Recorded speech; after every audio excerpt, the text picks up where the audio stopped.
I'd like to call this meeting to order. This is the September 28th, 2021 Rainbow District School Board meeting. Please be advised that this meeting is being live streamed and will be archived.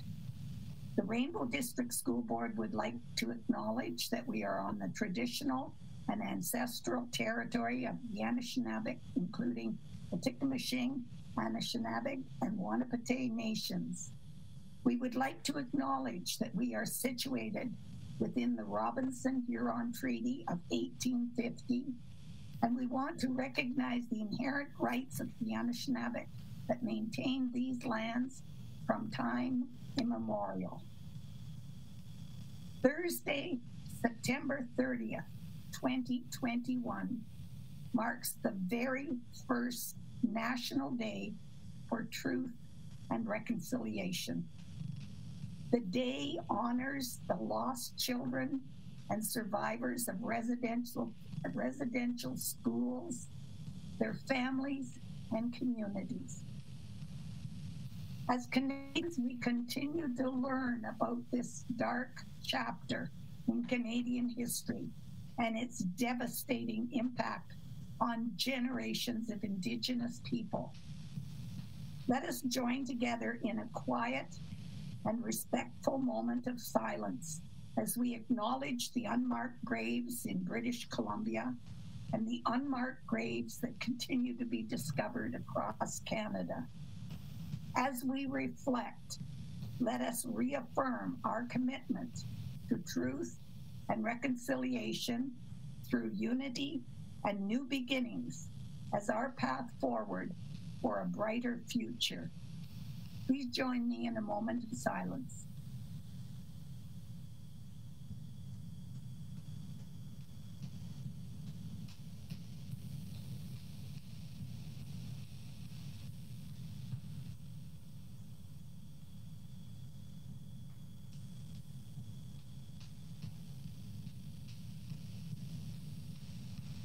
Thank you. We now have an honor drum song from Bryden Twensi, who is from the Indigenous Anishinaabe community in Sudbury. He will be singing the Unity song with the grandmother hand drum. Bryden was nominated for the Best Hand Drum Album of the Year at the 2017 Indigenous Music Awards, and he has been performing with traditional drum circles since childhood. Miigwech to Hazel Fox Recollect for arranging this recording for us. Cindy, I think you have it ready.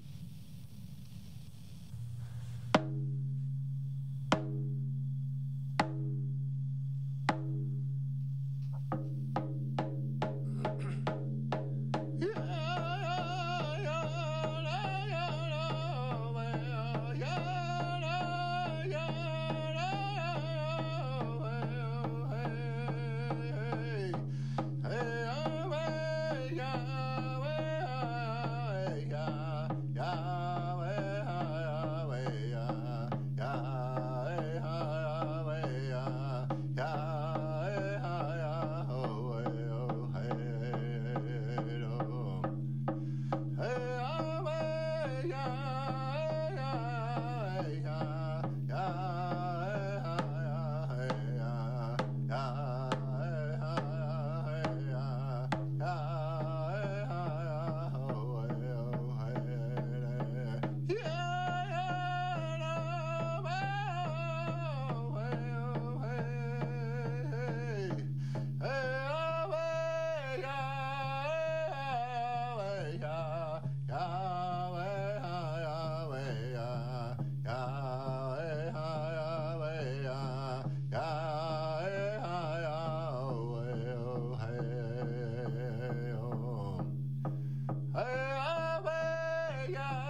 We extend our sincere thanks to Bryden Swiss Kawinzi,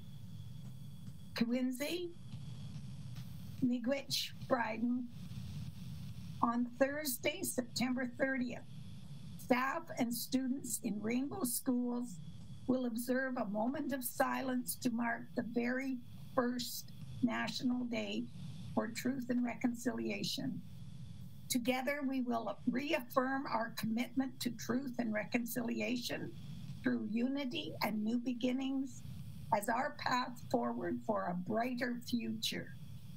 Miigwech, merci, thank you.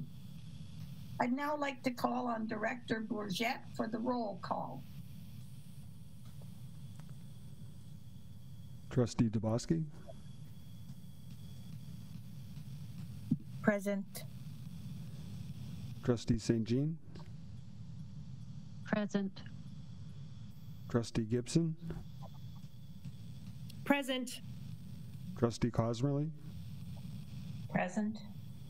Trustee Morrison. Present. Chair Dewar. Present. Trustee Hunda. Present. Trustee Stringer. Present. Trustee Clement. Present. Student Trustee Yao. Present.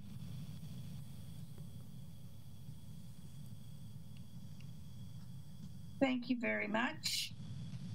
Approval of agenda. Motion that the agenda for the regular board meeting of September 28th, 2021 be approved as amended. We're going to put an amendment to the motion. The amendment being the addition of 3C under old business, 3C, Special Education Advisory Committee, SEAC, and that goes under old business. Mover, move please, moved by, I can't see anybody. Carrie St. Jean, Trustee St. Jean, and seconded by Trustee Dubosky. Sorry about that. My stuff is going out as well.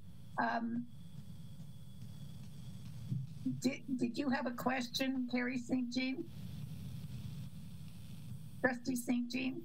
No. No, just removing my hand. Okay, thank you very much. Okay, moved by Trustee St. Jean, seconded by Trustee Dubosky, and poll vote Director Bourget. Trustee Clement. In favor. Trustee Dubosky. In favor. Chair Dewar. In favor. Trustee Gibson. In favor. Trustee Hunda. In favor. Trustee Cosmerly. In favor. Trustee Morrison. In favor. Trustee St. Jean. In favor. Trustee Stringer. In favor. Student Trustee Yao. In favor. All in favor? Motion is carried. Moving on, preliminary declarations of pecuniary interest.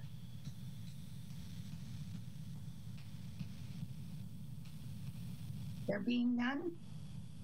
At this time, I'd like to welcome Mr. Fred Yakman, who has requested the opportunity to present a brief to the board. I just want to remind you, Mr. Yakman, that the written brief has been included in the backup material that is in the agenda for the meeting, and therefore trustees will have had an opportunity to read the brief. Also, there will be an opportunity for trustees to ask questions of the presenter about the brief. Once again, welcome, Mr. Yakman. Let's see if we can get this technology working. Here we go with this cross. Good evening, No, excuse me. Oh boy, your sound is really bad. All right. I'm going to turn off the camera. How is my sound now? No, Okay. can you? I'm There. how about now? No, no. We won't be able to understand a thing you're saying. Madam Chair, I don't know if he's got a couple of devices on in the room, but we're getting terrible. Can you hear me now? Yes. There, perfect. See, you're a technician. All right, we've switched from apparently my headphones aren't working. There you go. Perfect, All right. Mr. Yackman. Thank you. All right. Isn't technology marvelous? So, good evening, Madam Chair and trustees. Thank you for providing our organizations with the opportunity to address the board. On behalf of Rainbow Community Nonprofit Housing and the Save ABLS Committee, I offer our congratulations to Bruce Bourget on your recent appointment as Director of Education.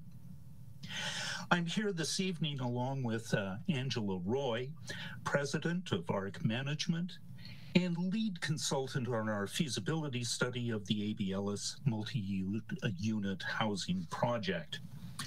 We'll be providing you with a summary of the study, including building condition, conversion plan, community survey, market demand, and financial analysis of the project. We'll then address two final points: how we got here and solutions and actions requested of the Rainbow District School Board. The first goal of the feasibility study was to determine whether the former ABLS building is structurally sound and worth saving. Centerline Architects of Sudbury were given this task, and with the assistance of structural, mechanical, and electrical engineers, they conducted a physical survey of the building and its operating systems. They concluded that the building is in good condition and suitable for the proposed renovation. The conversion plan for the building includes keeping demolition of interior walls to a minimum by using the existing hallways and classroom walls wherever possible.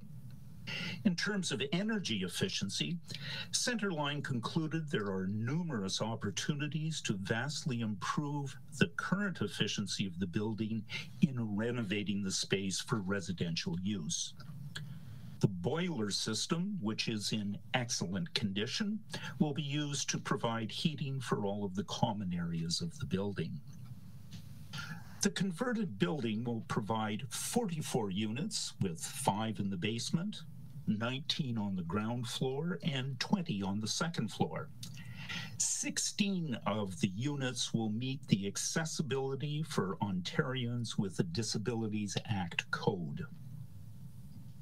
As part of the study, we conducted a community survey on what the people of Espanola wanted from a repurposed building.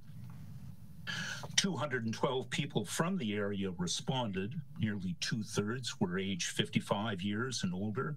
A third were between the ages of 25 and 54, and several were under 25 years of age. As elsewhere in Northern Ontario, affordable housing, especially well-maintained, accessible affordable housing, is in critically short supply. Difficulty finding housing was a problem for 3/4 of those most likely to favor living in the complex. The most cited problems after a general shortage of rental units include unaffordable rent, high heat and high hydro costs, and poor condition of units. The waiting list for affordable housing in Espanola as of July 1st, as per the Manitoulin Sudbury District Services Board figures, is a staggering 255 people. The bottom line of the survey is the former ABLS public school were to be a 44-unit building, offering a mix of affordable and market rent for 1- and 2-bedroom apartments. It would be fully occupied. I'd now like to turn over this part of our presentation to Angela Roy. Thank you, Fred. Good evening, everyone. Last year, I was hired to carry out a feasibility study on the conversion of the former A.B. Ellis School into a multi-unit residential property. The study took into consideration assessments on the following components: a review of the regional and neighborhood overview, housing affordability, overview of the Rainbow Community Housing organization and management, and lastly, financing alternatives and options. My findings revealed that Espanola is not unique in its challenges for housing need. There are 1,700 household owners in Espanola, and only 490 private households were renters. 80% of the housing stock was categorized as single-family dwellings, and a very small percentage of apartments. This reveals a housing gap in Espanola. Need was assessed through various means, one of which was the number of clients on waiting lists. In this respect, Manitoulin Sudbury District Services Board reports monthly how many people are on their waiting list for Espanola. Affordability was also assessed in order to identify the most feasible rent for not only the tenants, but also for the viability of the housing project.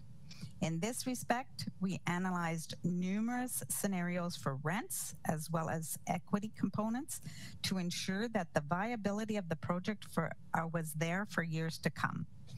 The assessment took into consideration income distribution in Espanola, affordability based on income distribution and industry expense standards, lending requirements, and possible program requirements relating to co-investment funding.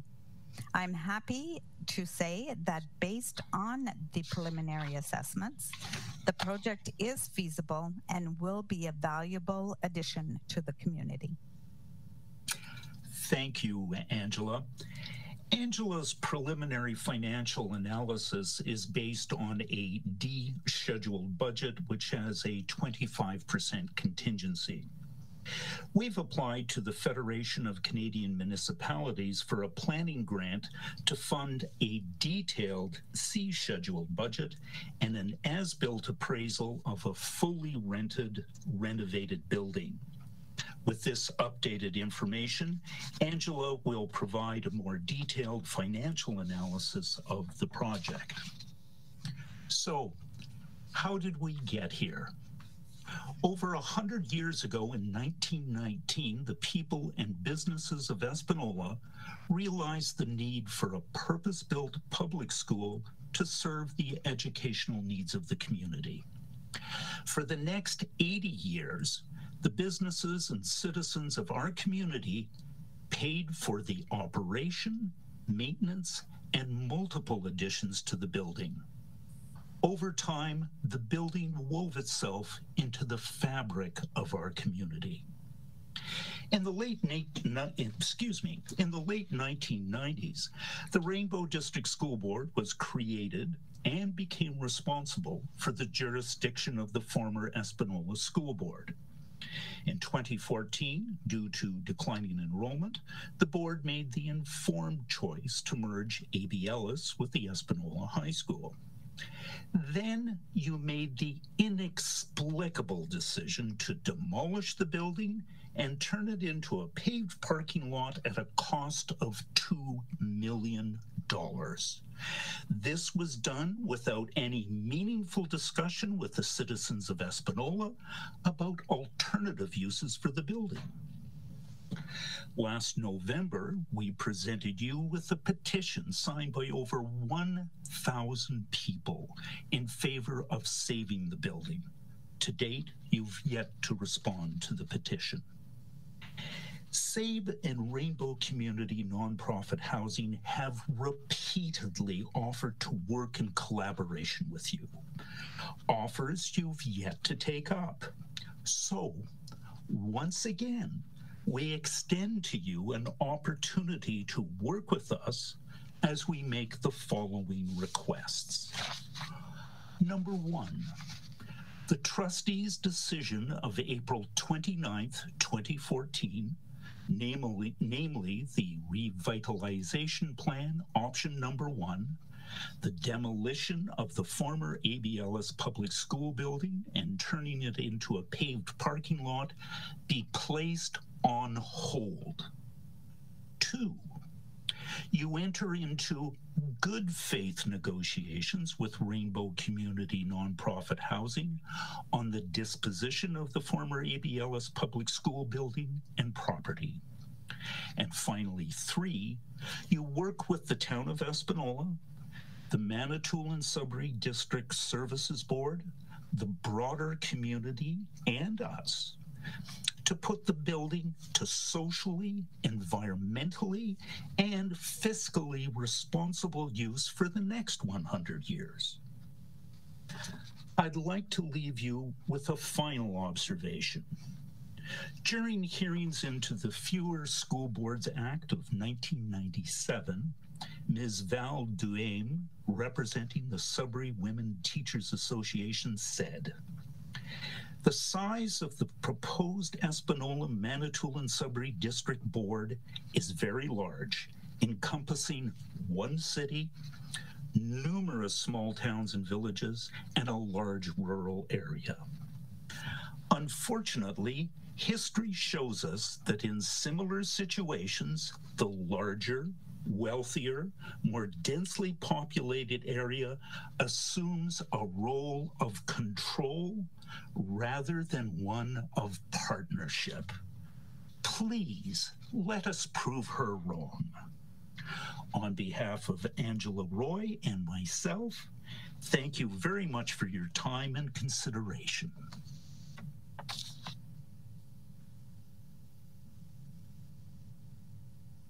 Thank you, Mr. Yackman and Ms. Roy.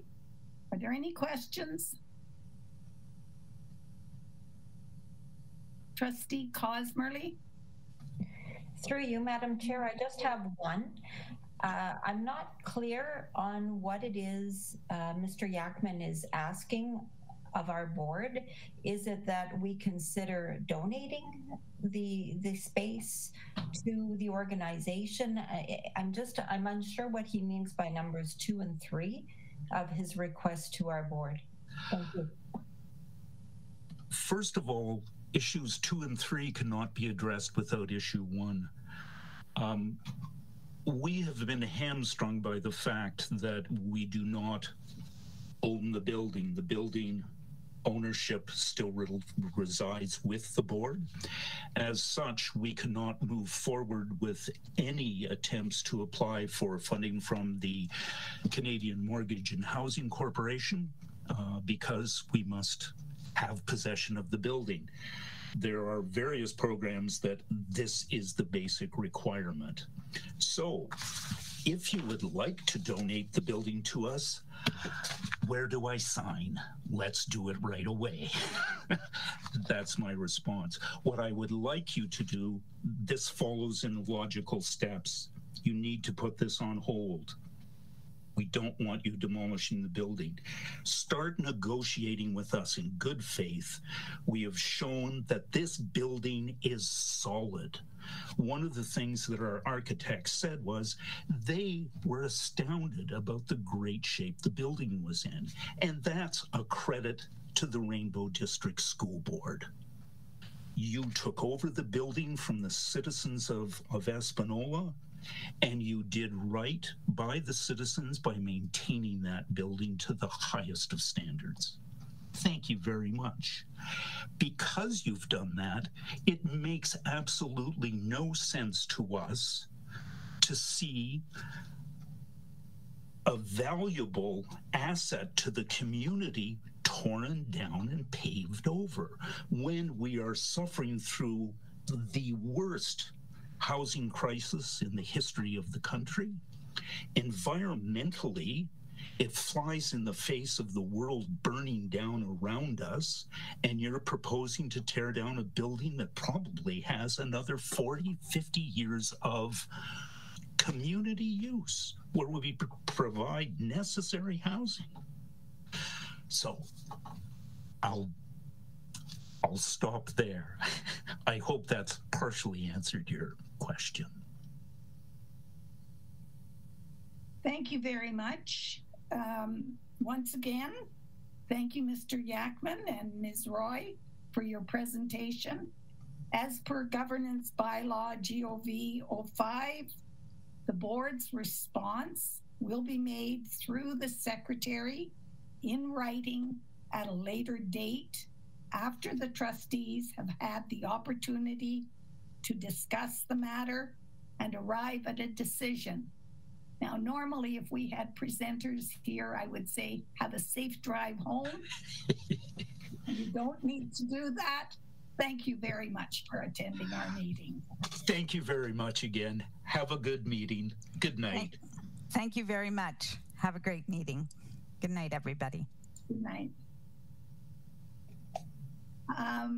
Moving on, report from the in-camera committee of the whole meeting. There has been no in-camera meeting, therefore there is nil report. Old business, previous minutes. That the minutes of the regular board meeting held on Tuesday, August 31st, 2021 be approved. Moved by Trustee Clement, seconded by Trustee Hunda. Poll vote, Director Bourget. Trustee Clement, In favor. Trustee Dabowski, In favor. Chair Dewar, In favor? Trustee Gibson, In favor. Trustee Hunda, In favor. Trustee Cosmerly, In favor. Trustee Morrison, In favor. Trustee St. Jean, In favor. Trustee Stringer, In favor. Student Trustee Yao, In favor. all in favor?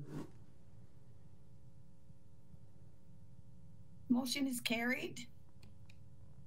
Tenders and requests for proposals, there being nil. Reports and recommendations from board committees. The audit committee. Trustee Morrison, would you like to say a few words prior to Superintendent Bazinet? Very brief comments, just that the audit committee is very pleased to recommend to the board again the terms of reference for our external auditor, KPMG, who is about to begin the fact-finding stage of their audit in October. They will complete the financial audit of our financial statements in November and December. These things are likely coming to us this year in December because of systems in January as opposed to December. It'll come to the board. And that's as a result of some systems issues, which Dennis may want to address.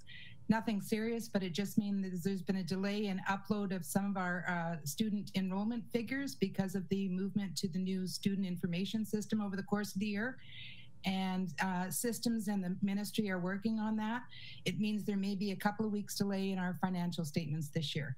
The other thing the audit committee is recommending to the board is the multi-year plan of action from our internal audit team. And trustees may remember that we've had this internal audit team. They provide services to 8 boards in Northeastern Ontario. Some of the work that they were to do for Rainbow was put on hold due to the pandemic. So there were a lot of the work they were doing for us was in the April, May, June period. But because of COVID, that work wasn't able to be completed. So just in terms of the highlights of the multi-year plan, that's going to, the work that they were supposed to do in the last couple of months of last school year are going to be done this school year. The first thing that the audit committee is interested in, I know the board will be as well, is the risk assessment that needs to be reassessed. And that will determine some of the work and the priority for the priority work that needs to be done by the internal auditors.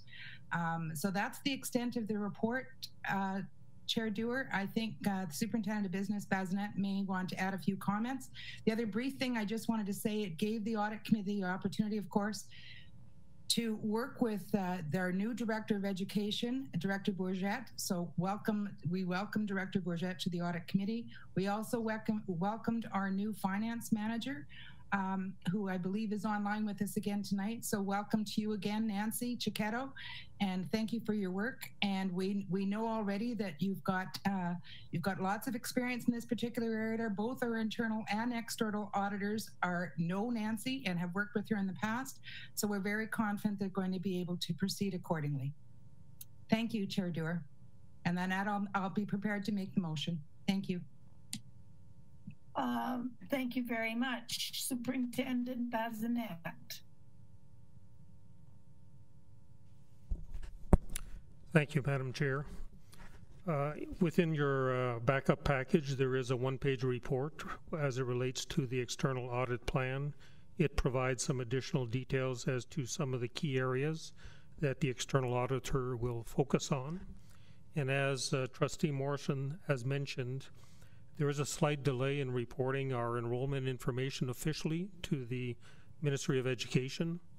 The enrollment information is relayed to the ministry through the ONSIS application, which is the Ontario Student Information System. And with our transition to our new Student Information System, ASPIN, we've been unable to finalize those uploads. So therefore, we're working closely with the ministry and looking at alternative measures that may be used in the interim. However, at this stage, it looks like we will be delayed in our year-end financial reporting. And at this time, I would estimate that we would be coming to the board in the month of January, at the board meeting in January versus December. So in terms of the audit plan, as also mentioned, it is attached and in your backup, and we'll be working closely with our internal auditor in establishing our risk assessment. We will have meetings to update the heat maps as it relates to identifying those risk areas, which will then identify the work that will be completed and assessed in the upcoming fiscal year. Thank you.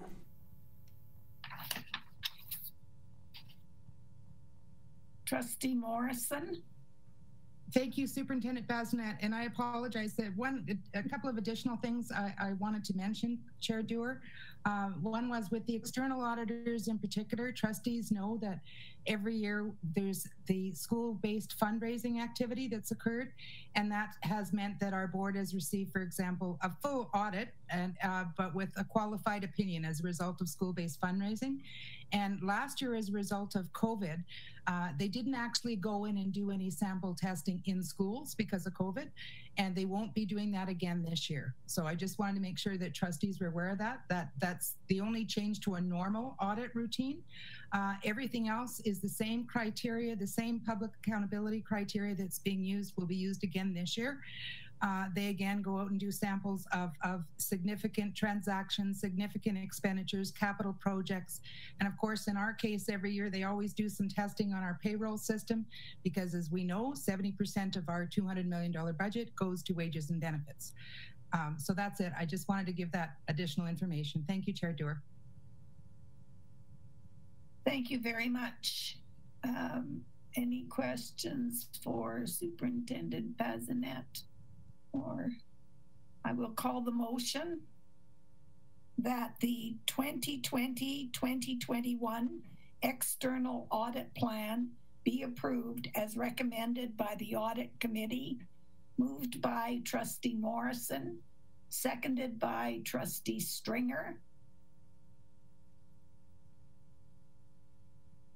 Call on Director Bourget. For the poll vote. Trustee Clement. In favor. Trustee Dabowski. In favor. Chair Dewar. In favor. Trustee Gibson. In favor. Trustee Hunda. In favor. Trustee Cosmerly. In favor. Trustee Morrison. In favor. Trustee St. Jean. In favor. Trustee Stringer. In favor. Student Trustee Yao. In favor. All in favor. Motion is carried. And we have another motion that the 2021-2022 internal audit plan and the multi-year internal audit plan be approved as recommended by the audit committee. Moved by Trustee Morrison, seconded by Trustee Hunda. Did you wish to speak further, Superintendent Bazinet? Thank you, Madam Chair. No, I have nothing more to add. It is included in the package as well. Yes. Thank you. Thank you very much. Director Bourget, poll vote, please. Trustee Clement, In favor. Trustee Dubosky, In favor. Chair Dewar, In favor? Trustee Gibson, In favor. Trustee Hunda, In favor? Trustee Cosmerly, In favor? Trustee Morrison, In favor? Trustee St. Jean, In favor. Trustee Stringer, In favor. Student Trustee Yao.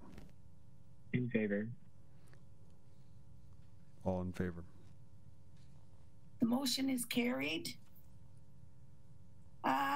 Item B, Strategic Planning Committee, motion that the board write a letter to the Minister of Education and the Minister of Health to ask that the Immunization of School Pupils Act be amended to include COVID-19 as a designated disease as recommended by the Strategic Planning Committee. Moved by Trustee Stringer, seconded by Trustee Morrison. Would you like to speak to the motion, Trustee Stringer? Thank you, Madam Chair. Let me briefly revisit my comments from the September 14th Strategic Planning meeting. As we know, the Immunization of School Pupils Act of 1982 is an important tool that helps keep both our students and our staff safe. It outlines that all children attending school are required to be immunized for a number of designated diseases such as diphtheria, measles, mumps, rubella, polio, and tetanus. COVID threatens the safety of all our children, and adding it to the list of designated diseases, in my mind, is a necessary step. We know that a number of boards, including Toronto and Halton, have written letters to the ministers asking that COVID-19 be added to the list of designated diseases. My wish and hope is that we can join these boards with this motion. Thank you, Madam Chair.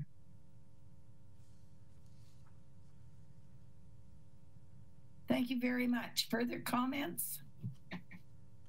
Chair Dewar, Trustee Gibson. Yes, Trustee Gibson.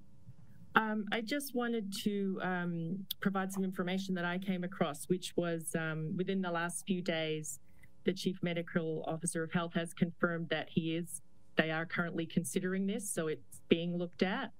And he also added that he has all the information that he needs under the current system in terms of who's vaccinated and who's not. So the fact that it's not on there is not hindering him from doing the job that he needs to do at the moment, but they are looking into making it permanent. So I'm a little concerned with the wording of the motion. At the time at the strategic planning meeting, I couldn't see the motion, and I was happy to support a motion that asked them to consider adding it, but I'm not happy to support a motion that directs them to add it, because I don't feel I have that expertise. So I'm not going to be voting in favor of the motion. I just think it's a little redundant at this point. Thank you. Thank you very much. Trustee St. Jean. Yes, thank you, Chair Dewar. I echo similar concerns to Trustee Gibson about to be able to consider it to be included. I'm also questioning if we do not yet have a vaccine that is safe for children under the age of 12 and we can't administer one to them, adding it seems a little premature, and perhaps that is the delay to having it added to the act. Those are just my 2 cents, but I'm I'm also not in favor of the motion as it's worded. Thank you very much. Trustee Stringer, I saw your hand up. Thank you, Madam Chair. I understand my colleagues' concerns. We all know that this is a process. We all know that our 5 to 11-year-olds will eventually be vaccinated, and hopefully, you know, it'll happen in November. But we know even then, with 3 shots, that will take a while. So this is all a process we are asking the province to, and letting them know that we take seriously that we'd like to see this happen. I guess when I hear that they are considering it, that's great news, but that's not the same as acting on it.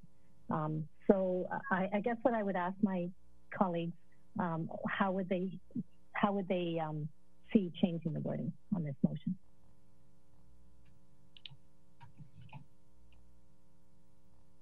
I want to recognize Judy. Trustee Cosmerly has her hand up. Thank you, Madam Chair. I too have problems with the wording as this motion is presented. Echoing, I guess, what Trustee Gibson said, we are not in the medical field, so asking that something be designated, I don't believe is part of our scope. I do like the wording that President Kathy Abraham used in her letter to Premier Ford in August, talking about asking the government to implement a policy and strategy to make vaccination mandatory in our schools. And I've seen that kind of wording in some of the letters from some of the other boards that have gone to the government. I agree that our voices should be heard. It's the way we are wording things right now that I have an issue with. Thank you. Like to recognize Trustee Dabowski. Thank you, Chair.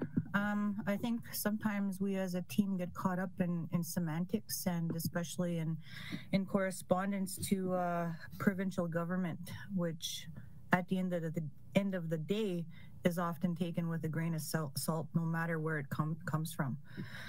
So if the issue is, you know, we feel that we're asking and demanding, perhaps the simple change to the motion would be that that the board write a letter to the Minister of Education and the Minister of Health to consider that the Immunization of Schools Pupils Act be amended to include COVID-19 as a designated disease. I mean, I don't like getting caught up in semantics and, you know, looking at justifiable commentary around the wording. I trust our staff that they have listened to the commentary we as trustees made at the strategic planning session, as well as this, just understanding that these are, you know, these are requests. And at the end of the day, what are we actually doing to help keep our staff and students safe? We often just rely on what the ministry is doing, and in Northern Ontario, there's many examples where they fail to do that. So I think when a board, a governance table takes a leadership role in topics, I think it's done with courage and bravery, and with principles of the students and staff in mind. The pandemic has been very fluid. It has been very controversial. But at the end of the day, I think our focus should remain on the health and safety. And I think that simple change to the motion, removing the word ask and consider and replace it with consider or something less direct, I think would be appropriate. And perhaps another idea, if there's reservations in terms of the letter, perhaps the trustees can micromanage the wording and have it sent out, you know, following the meeting for our approval. But I certainly trust the staff, and I certainly trust that they've been listening in on this conversation, and they've been, you know, directly involved with many conversations with public health ministries. And I know the tables that I've been at from a provincial lens with scientists and medical experts, they've been asking for the same thing. So I think, you know, better supports that alignment. Thanks. Thank you very much. Just as a point of clarification, this motion does not come from staff. This motion comes directly from the trustees at the strategic planning. Just so yeah, but is the letter not written by our staff to support what we're saying? That's what I'm getting at. Once we pass the motion, then that's what I'm talking about. Yeah. Oh, you meant the letter, not the motion. Okay. That's the letter. Thank you for that clarification. I have Bob Clement that I would, Trustee Clement, to recognize, please. If you don't mind, could you read that motion over again, please? Yes, it is on your agenda, but I will. Okay, that's as it stands, right? I don't see anything, as it stands, I don't see anything threatening that. And like Trustee Linda says, we're sending, like they're going to take our recommendation, but what we're doing is we're standing with the government to make a decision on this. After reading stuff on the news, enough, this stuff has got to stop. Human Rights Today has acknowledged that anybody without a vaccine will not have the acknowledgements and rights of every other Canadian. Also, now there's a doctor who's not recommending this, and he's gone to the College of Physicians. We're hearing so many things. All we want to have is a motion that supports a decision to keep our kids safe. All of us safe, actually. And I'll be supporting this motion. Thank you very much. Any further discussion? One last time, Margaret, and I'm going to recognize Trustee Cosmerly first, and then Margaret, if there are no others, I will allow you the last word. Trustee Cosmerly. Thank you, Madam Chair. I don't hear anyone speaking out against the need to keep kids safe. What I'm hearing is some concerns about semantics. Thank you.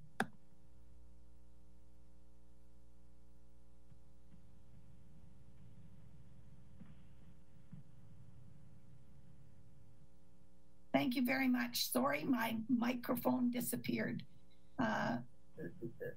Trustee Stringer. Madam Chair, I am quite comfortable with changing the word ask to consider. We might want to change the wording just to make sense of it, to say that the board write a letter to the Minister of Education and the Minister of Health to consider amending the Immunization of Schools Pupils Act to include COVID-19 as a designated disease as recommended by the strategic plan. Well, that'll be recommended by the board at that point. If that has all of my colleagues feeling comfortable, we had unanimous agreement at the last meeting. I'm quite comfortable with changing ask to consider that. That's fine. Thank you. Are you moving that amendment? I see it as, I could move the amendment, or I was just going to agree as the seconder that I saw it as a friendly amendment. I think we're all on the same page. I don't want us to. Yes. And so yes. Friendly amendment, and I'm totally willing to support that as the seconder of the motion. Thank you. Thank you. Did you have your hand up, Trustee Clement? That was a thumbs up. Okay. No further questions. I'm going to ask for a poll vote. Director Bourget. Trustee Clement. In favor. Trustee Dubosky. In favor. Chair Dewar. In favor. Trustee Gibson. Opposed. Trustee Hunda. In favor. Trustee Cosmerly. In favor. Trustee Morrison. In favor. Trustee St. Jean. Opposed. Trustee Stringer. In favor. Student Trustee Yao. In favor. Motion is carried. The motion is carried. Thank you very much. We have a new or an amendment to the agenda, an addition to the agenda entitled Special Education Advisory Committee and SEAC. And I've been asked to put the following motion on the floor, and then I will ask the mover to speak to it. Motion that the Special Education Advisory Committee recommends that Rainbow District School Board send a letter to the Minister of Education endorsing Bill 172, the Education Statute Law Amendment Act, bracket, fetal alcohol syndrome disorder, close bracket. And that's moved by Trustee Cosmerly, seconded by Trustee Morrison. And I'd like to call on Trustee Cosmerly to give us some insight into this motion. Thank you. Thank you, Madam Chair. At our September 15th SEAC meeting, committee members approved a motion recommending that the board send a letter to the Ministry of Education endorsing Bill 172, an act in relation to fetal alcohol spectrum disorder, or FASD, and that this letter be copied to the Ontario Public School Board Association and to the Minister's Advisory Council on Special Education. The Centre for Addiction and Mental Health defines FASD as a lifelong disability that affects the brain and body of individuals who are exposed to alcohol in the womb. The impacts and effects of FASD vary from mild to severe and may include learning disabilities, impaired memory, reasoning, and language comprehension and expression, impulsivity and poor judgment, inappropriate social behavior, and poor emotional regulation. Research has shown that while there is no cure, early and appropriate support such as special education and behavior programs can have a positive impact and lead to better long-term outcomes. A study led by Dr. Svetlana Popova in 2019 concluded that between 2 to 3% of elementary school students in the GTA have FASD, and that many children with FASD are either misdiagnosed or not diagnosed at all. I was unable to obtain statistical data for Greater Sudbury Manitoulin, but I expect our numbers are comparable. Bill 172 is a private member's bill that passed first reading in the legislature on February the 18th, 2020, and second reading on November 3rd, 2020, oh my God, at which time it was referred to the Standing Committee on Social Policy. This bill is impacted by the prorogue of legislature that is currently in effect. The intent of Bill 172 is to improve the educational outcomes and experiences of students with FASD by requiring all school boards to have policies and guidelines in place that promote awareness and understanding of this disorder. It also requires teachers, colleges, and ECE programs to provide training regarding FASD.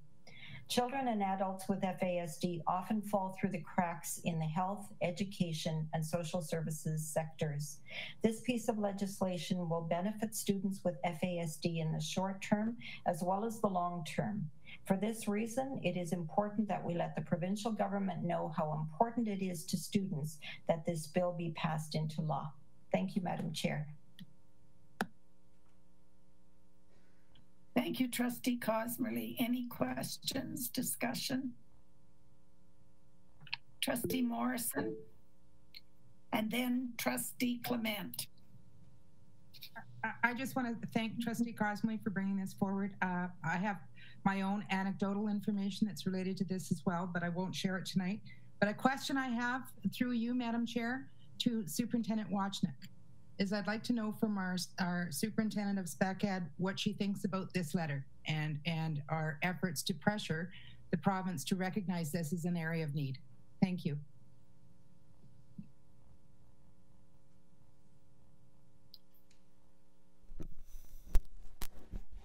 Through you, Madam Chair. This is a topic that we did discuss at our last SEAC meeting. And we're fortunate to have somebody on our committee that has a lot of experience with fetal alcohol syndrome disorder. I do believe that this is a good thing. I think we have many students in our system that do not fit the criteria necessarily set out by the ministry with regards to exceptionalities, and therefore maybe are not always privy to the same supports as they would be if it was a category recognized by the Ministry of Education. I don't think it's the only one that needs to be added, but it definitely warrants it. Thank you, Superintendent Washington. Thank you. Trustee Clement. Thank you, Madam Chair. I'll be supporting the motion, but just a little background too. When we were meeting face-to-face, we had when we had our AGM for Northern Ontario and Thunder Bay, there was a presentation there. It irks me to hear the report for the greater GTA, not Ontario. And they had a presentation there for the Thunder Bay and Northern schools and stuff to see how out of control fetal alcohol syndrome was. They didn't have the numbers for it, but they said it was huge. And to have this finally come forward and to have the government have a bill towards this, I think would be if we don't support this, it would be a great loss for us. So I'm supporting it. Thank you. Thank you very much, Trustee Clement. Trustee Dubosky. Thank you, Chair Dewar. In noting the representation around the composition of attendees at the SEAC committee, I note that there's not a lot of Indigenous representation, and a lot of Indigenous students are involved in the special education program. So as it relates to this, I do support it, but I also recommend an Indigenous component in the letter to further support what we're writing about. So I would like to just add that as a recommendation to be more inclusive from an Indigenous perspective as well. I do know that we do have a significant amount of students in that area. Thanks. Thank you very much for that input, everyone. And thank you, Trustee Dubosky. Anything further? I'm going to ask Director Bourget for a poll vote, please. Trustee Clement? In favor. Trustee Dubosky? In favor. Chair Dewar? In favor. Trustee Gibson? In favor. Trustee Hunda? In favor. Trustee Cosmerly? In favor. Trustee Morrison? In favor. Trustee St. Jean? In favor. Trustee Stringer? In favor. Student Trustee Yao? In favor. It's unanimous. I would like that also to be included in the minutes that it was unanimous. You have a question, Trustee Cosmerly? Not a question, just a comment. I wanted to thank the board, and I'll advise us SEAC at our next SEAC meeting.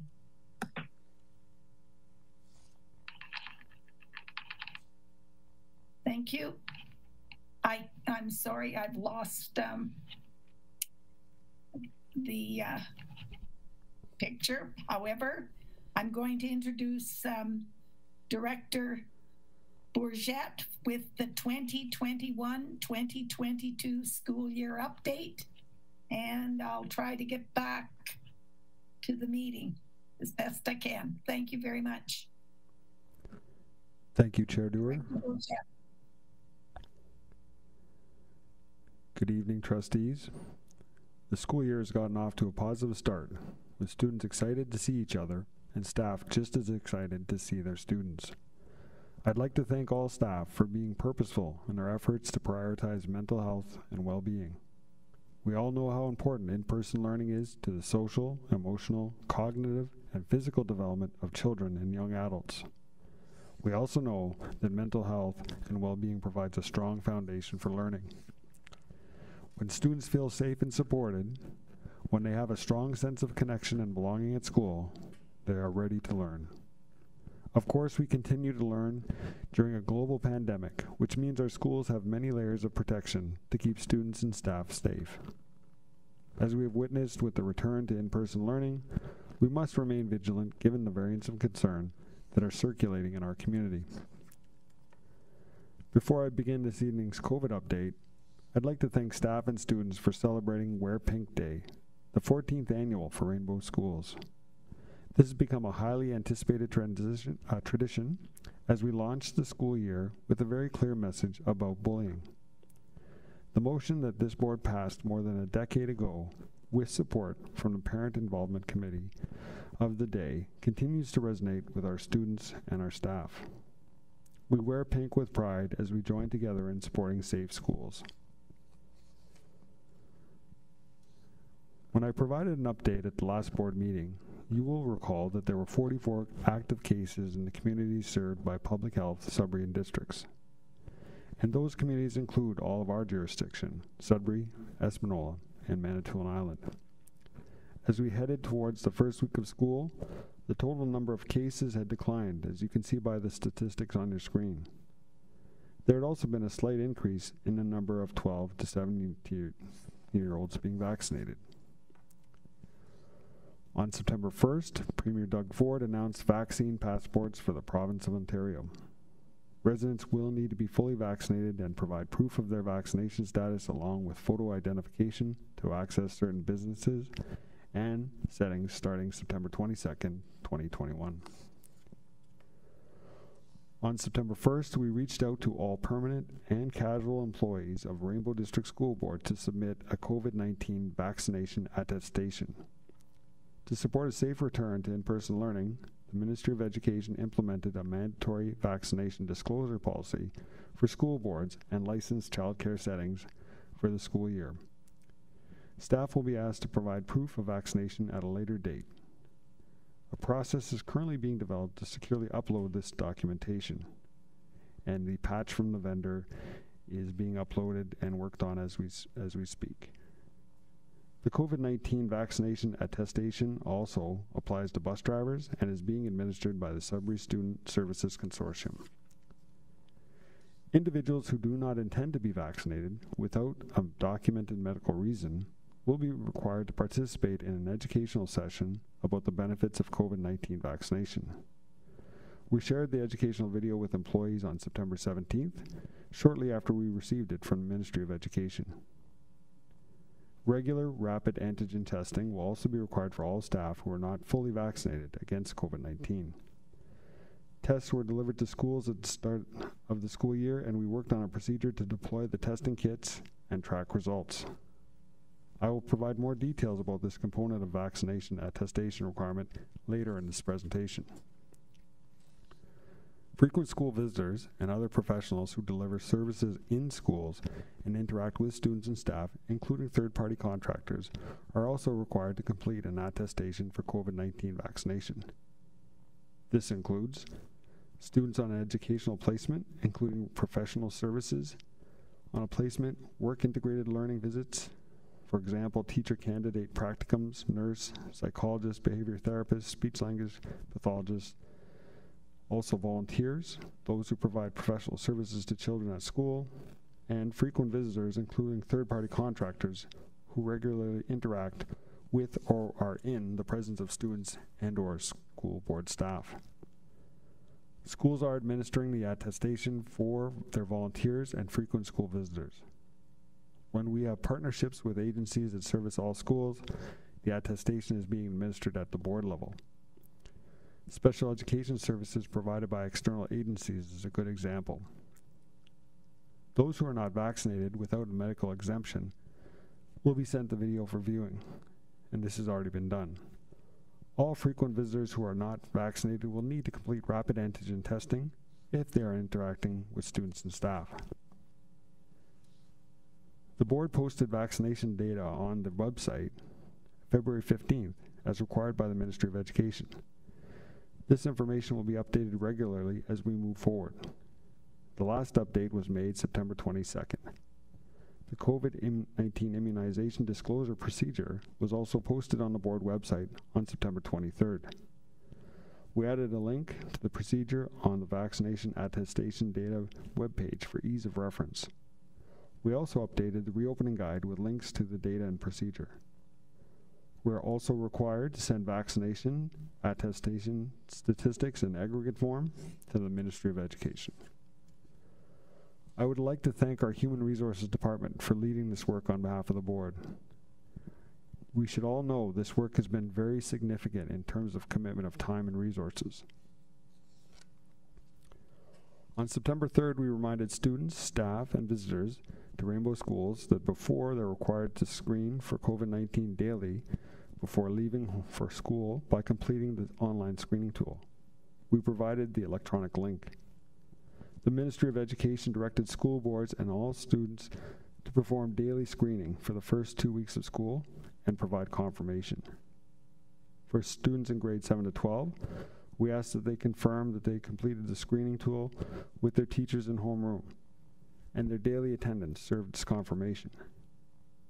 Parents and guardians of students in kindergarten to grade 6 were required to submit a form to confirm they had completed the screening tool for their children. Schools also provided paper copies of the screening tool to parents and guardians on request. We sent schools a morning announcement to remind students to screen for COVID-19. We also issued a news release and posted information on Facebook. Here is the focus of the message. As we reopen Rainbow Schools, we must remember that we all have a role to play in limiting the spread of COVID-19. This begins at home before leaving for school. It's important that all students screen for COVID-19 as part of their morning routine. Daily screening is required throughout the school year, and we kindly remind our students that if they're sick, please stay home and get well. On September 3rd, we updated the reopening guide for Rainbow Schools. When updates are made, we track changes for ease of reference. Here are the highlights. The revised school screening tool for students and children, as well as staff and visitors, was added. We added information about the vaccination attestation. We adjusted language regarding secondary students learning remotely to reflect that students have dedicated remote learning teachers. We added the guide for students and parents and guardians, given that the reopening guide is a companion piece to this document. We added content under daily screening for symptoms, and a link to the board and school ventilation reports was included in the document. We also added language under illness, outbreak, or identified exposure while at school, with links to 2 important resources: Management of Cases and Contacts of COVID-19 in Ontario, and COVID-19 Guidance, School Case, Contact, and Outbreak Management. On the first day of school, on September 7th, we sent a letter to all staff wishing them a warm welcome back. We indicated to staff that our first goal in the initial weeks was to create a warm and caring environment where all students feel safe and supported. We asked that building community in classrooms and schools take priority over assessment and evaluation for the first 2 weeks. And as you see on the screen, we asked staff to remember that being kind and taking care of each other, and by doing so, we create an environment that gives back and helps us take care of ourselves. And we encourage all staff to find happiness in their role and have fun as we work together to support our students. We also sent a letter to all students and parents and guardians with links to the reopening guide, the guide for students and parents and guardians, and a card calendar for the school year. We advised our families that we have health and safety protocols in place to mitigate the transmission of COVID-19, and as always, that we continue to work closely and take direction from local and provincial public health and the Ministry of Education. Here's where the COVID data stood as we entered the first week of school. Vaccination rates among 12 to 17-year-olds continued to increase. And vaccination, as you know, is one of many layers of protection to minimize the spread of COVID-19. Dr. Penny Sutcliffe, our local medical officer of health, continues to emphasize the importance of the vaccine. Locally, since June 1st, over 80% of the COVID-19 cases have been in those who are not vaccinated or not fully vaccinated. School-based clinics in the form of mobile buses, mobile teams in schools, and evening clinics for families began on September 9th. Schools disseminated information from health unit on consent processes for all students, parents, and guardians prior to hosting or participating in a school-based clinic. All children turning 12 years old before the end of 2021 are eligible for the COVID-19 vaccine. That would include all children born in 2009. The uptake at school-based clinics was a reflection of the slow and steady approach that we have seen within this age group. From Thursday, September 9th, to Wednesday, September 15th, 39 new cases in the community were reported, with 24 testing positive for COVID-19 variant of concern. There were 2 active COVID-19 outbreaks. At the end of the day on September 15th, there were 52 active cases in our service area and 1 active outbreak in a school, which would be RLBD. Since the beginning of the pandemic, there have been a total of 2,354 cases. According to Public Health, Sudbury districts, based on the data from the last 14 days in the reporting period, the risk of contacting COVID-19 for unvaccinated residents of Sudbury districts was 10.8 times higher than the risk for fully vaccinated residents. As you can see by the stats on the screen, the vaccination rates among 12 to 17-year-olds continues to go up. On September 13th, we received further instructions regarding rapid antigen testing requirements. The Ministry of Education requires individuals subject to testing requirements under the COVID-19 immunization disclosure policy to provide verification of negative test results twice per week. School boards will be using the government-suggested Thrive app for verification purposes. Our Information Services Department will be rolling this application out for use very soon. For those who require testing, testing is to take place at an individual's residence prior to attending work. Testing should be implemented consistently on a weekly basis. We are requiring our staff to test Monday and Thursday mornings. The handout on your screen explains how an individual can self-administer a COVID-19 rapid test kit. Rapid antigen testing and screening is only for individuals who are asymptomatic. Anyone who has symptoms should seek testing at a local assessment center consistent with provincial testing guidance. A positive result on a rapid antigen test is considered a preliminary presumptive positive and requires confirmation with a PCR test. On September 23rd, we held a conference call with school principals to review the process for rapid antigen testing, which we began implementing on Monday, September 27th. As mentioned previously, staff who are not fully vaccinated are required to take the test twice a week. That includes staff with medical exemptions. Our schools enter attendance data in the Ministry of Education absence reporting tool daily by 11 a.m. More importantly, they indicate if there is a confirmed case of COVID-19 at their school and whether or not the school is opened or closed. This data feeds into the provincial statistics on COVID-19 cases in schools and school closures, which is reported on the provincial website. The province began reporting cases of COVID-19 in schools as of September 14th. On Friday, September 17th, we sent a letter to students and parents and guardians thanking them for confirming that they screened for COVID-19 before coming to school for the first 2 weeks, as mandated by the Ministry of Education. While the confirmation period has ended, daily screening is required throughout the school year.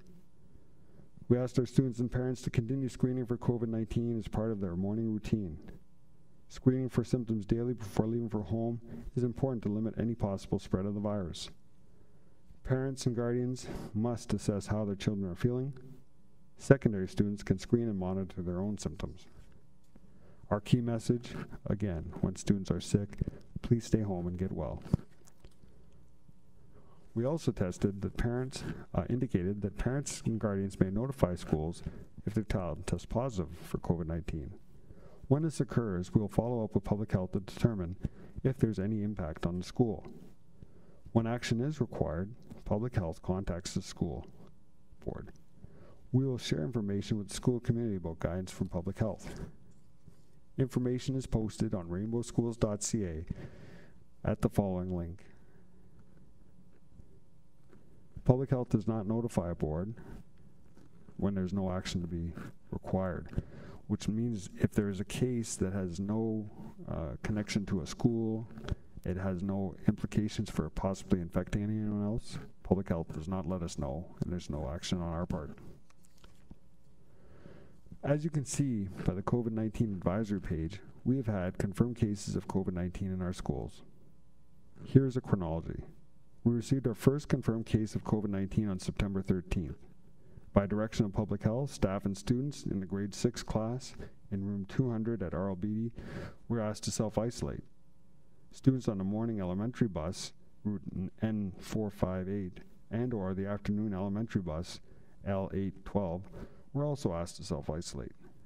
Public Health Sudbury Districts advised the Sudbury Student Services Consortium on September 13th that students from Algonquin Road Public School on one shared bus route were required to self-isolate. This was due to a possible exposure to COVID-19 that was not related to the school. There was no confirmed case of COVID-19 at Algonquin Road Public School at that time. By direction of Public Health, students on the afternoon elementary bus, L812, were asked to self-isolate. Algonquin Public School remained open for in-person learning. The school followed up with the affected students to ensure continuity of learning. Public Health, Sudbury Districts advised the Sudbury Student Services Consortium on September 14th that students from Algonquin on one shared bus run were required to self-isolate. Again, this was due to a possible exposure to COVID-19 not related to the school. There was no confirmed case at Algonquin at the time. By direction of Public Health, students on the morning elementary bus route L818 were asked to self-isolate. Algonquin Public School remained open for in-person learning, and the school community followed up with affected students to ensure continuity of learning. Public Health Sudbury Districts advised Rainbow District School Board on September 15th that a second confirmed case of COVID-19 had been reported at RLBD. The individual who tested positive was in the grade 6 class in room 200 that was asked to self-isolate earlier. As a result of the second confirmed case, Public Health Sudbury Districts declared a COVID-19 outbreak at RLBD Public School. RLBD remained open for in-person learning. The outbreak was contained to the grade 6 class in room 200 that was dismissed earlier in the week. An outbreak in a school is defined by 2 or more lab-confirmed COVID-19 cases in students or staff or other visitors in a school where at least one case could have been reasonably acquired their infection in the school. As a result of this second case, students on the morning elementary bus route L818 were asked to self-isolate. On September 15th, Public Health advised us that a confirmed case of COVID-19 had been reported at LaSalle Secondary School. There was no evidence of transmission of COVID-19 at the school. LaSalle remained open for in-person learning, and by direction of Public Health, staff and students in the grade 8 class in room 217 were asked to self-isolate. Heading into the weekend, we were served notification from Public Health that a confirmed case of COVID-19 in the grade 1 class in room 99 at RLBD Public School.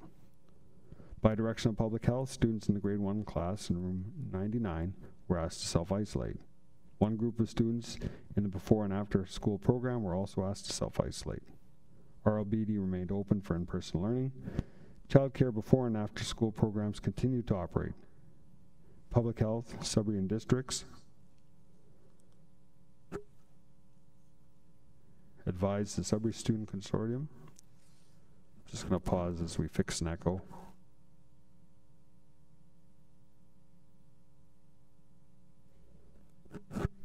Thank you.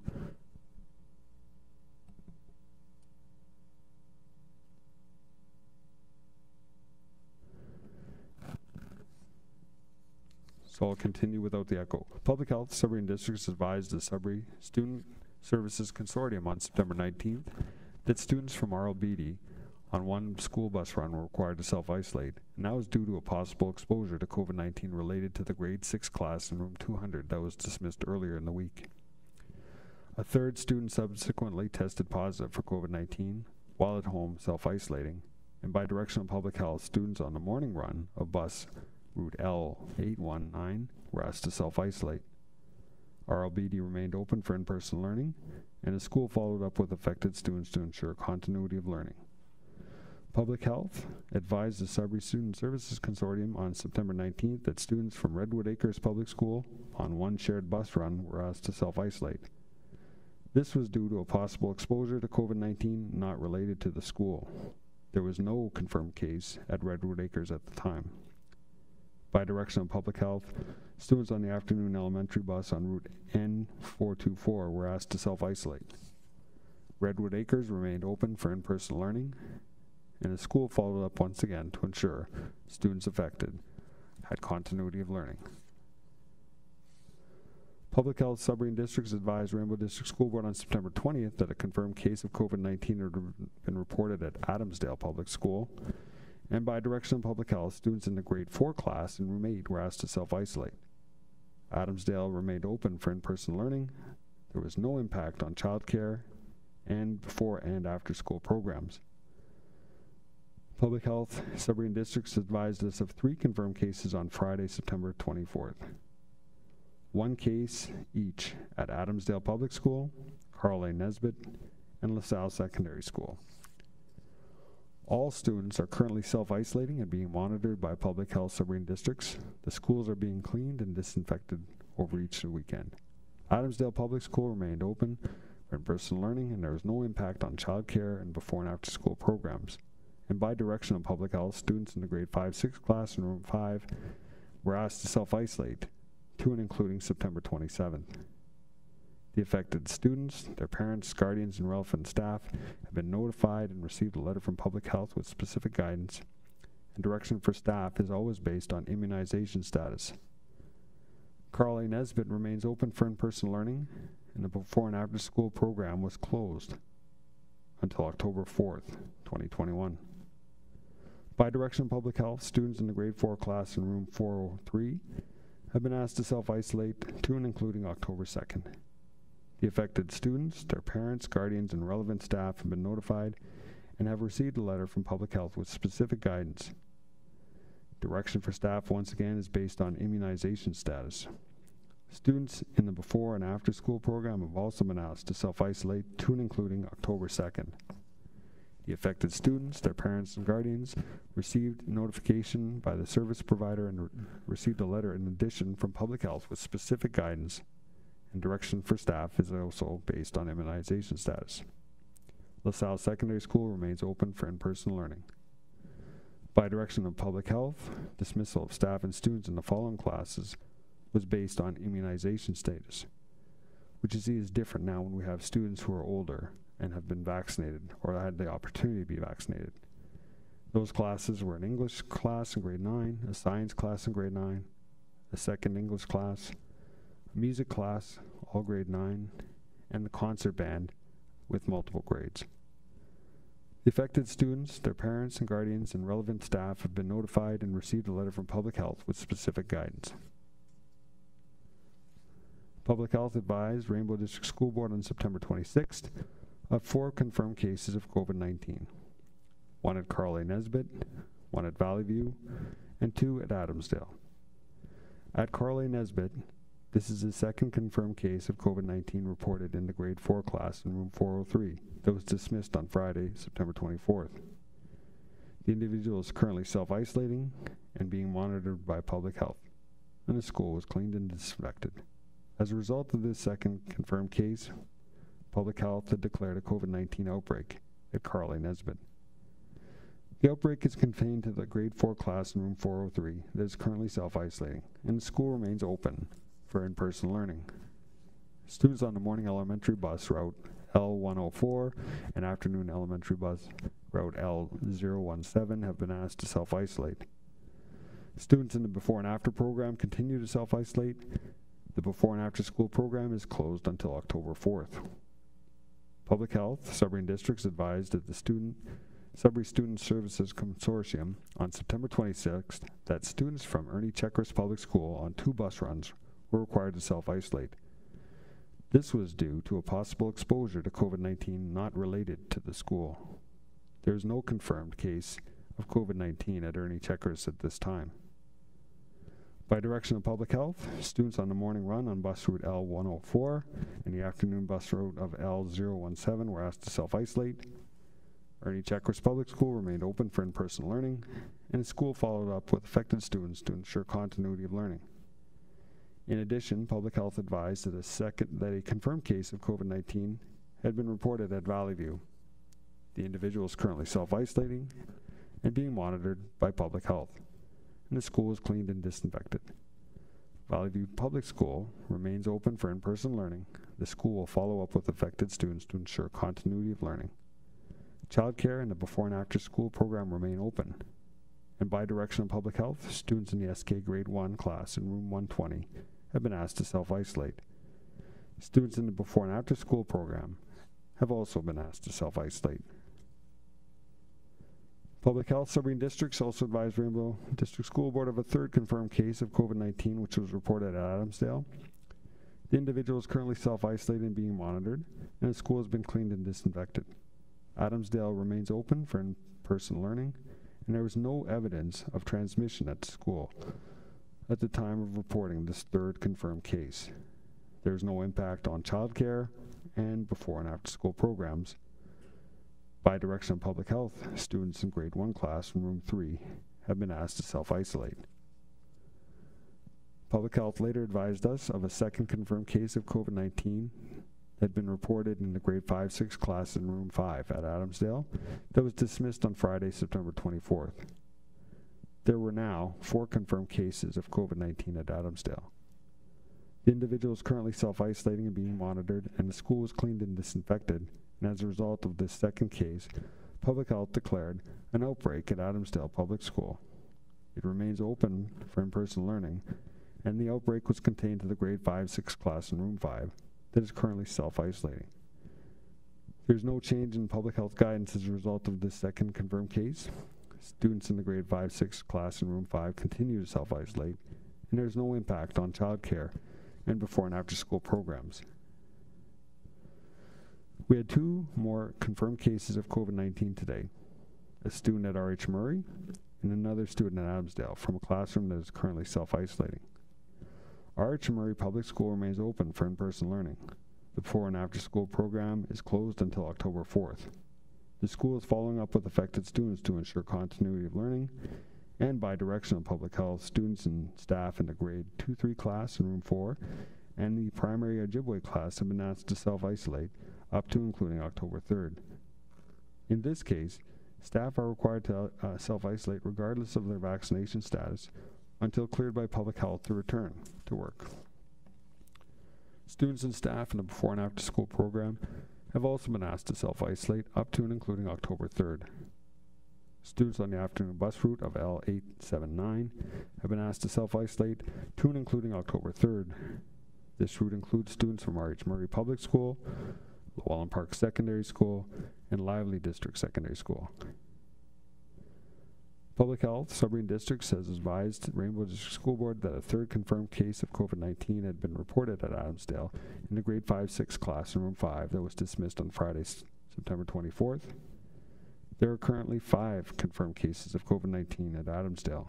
Please note that Public Health advises the school board when a confirmed case has an impact on the school. Adamsdale Public School remains open for in-person learning. As a result of this third confirmed case, the isolation period for the students in the Grade 5-6 class in room 5 has been extended to and including October 4th. Direction for staff is based on immunization status, and there's no impact on childcare and before and after school programs. Last night at 7:07 p.m., Public Health Sudbury Districts declared the outbreak at RLBD School officially over. Individuals who are directed by Public Health to remain in isolation must continue to do so. The declaration of the outbreak is over does not supersede specific individual instructions provided by Public Health Sudbury Districts to students, parents, guardians, staff, or essential visitors. Public Health advised us today of a confirmed case of COVID at Coppercliff Public School. We dismissed the class before school began. The individual is currently self-isolating and being monitored, and the school was cleaned and disinfected. Coppercliff Public School remains open for in-person learning, and will follow up once again with affected students to ensure continuity of learning. Childcare and the before and after school program are not affected. And by direction of public health, students in grade 4 class in room 219 have been asked to self-isolate up to and including October 4th. Once again, staff direction is based on immunization status, and public health advises the Sudbury Student Services Consortium today that students from Lansdowne Public School on one shared bus run are required to self-isolate. This is due to a possible exposure to COVID-19 not related to the school.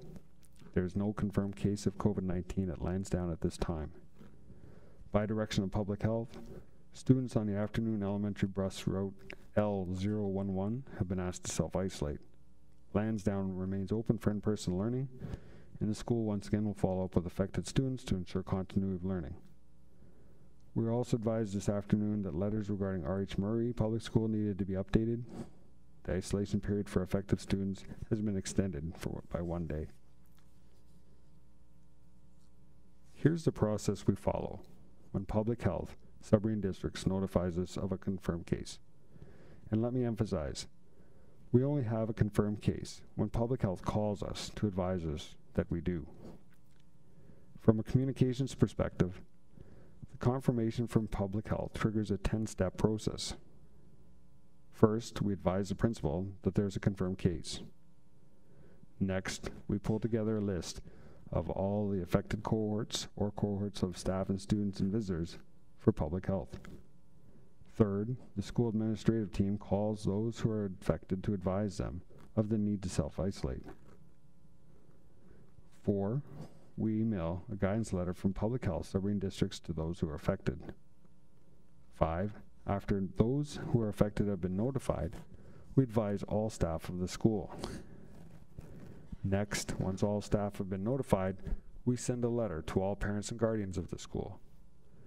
This is followed by this notification being complete, updating the COVID-19 advisory page on the board website. The 8th step is the link to the COVID-19 advisory page for all school websites. We also post letters on pertinent school websites. And finally, public health follows up with the affected cohorts, including students and staff and visitors. There are also other steps in the process. For example, we contact facilities to advise them to clean and disinfect the school before classes resume. We also advise the appropriate union or federation partner that there's a confirmed case at the school. And of course, we advise trustees and the Ministry of Education Regional Office. As you see, there's considerable work here, and I'd like to thank Nicole Charette, Leslie Fisher, David Digby, our administrators and facility staff for their tremendous efforts, support, and leadership in dealing with case management. In our community, from Thursday, September 16th to Wednesday, September 22nd, 38 new cases were reported, with 25 tested positive for a COVID-19 variant of concern. There were 5 active COVID-19 outbreaks, including 3 in schools, one of which was RLB and is now resolved.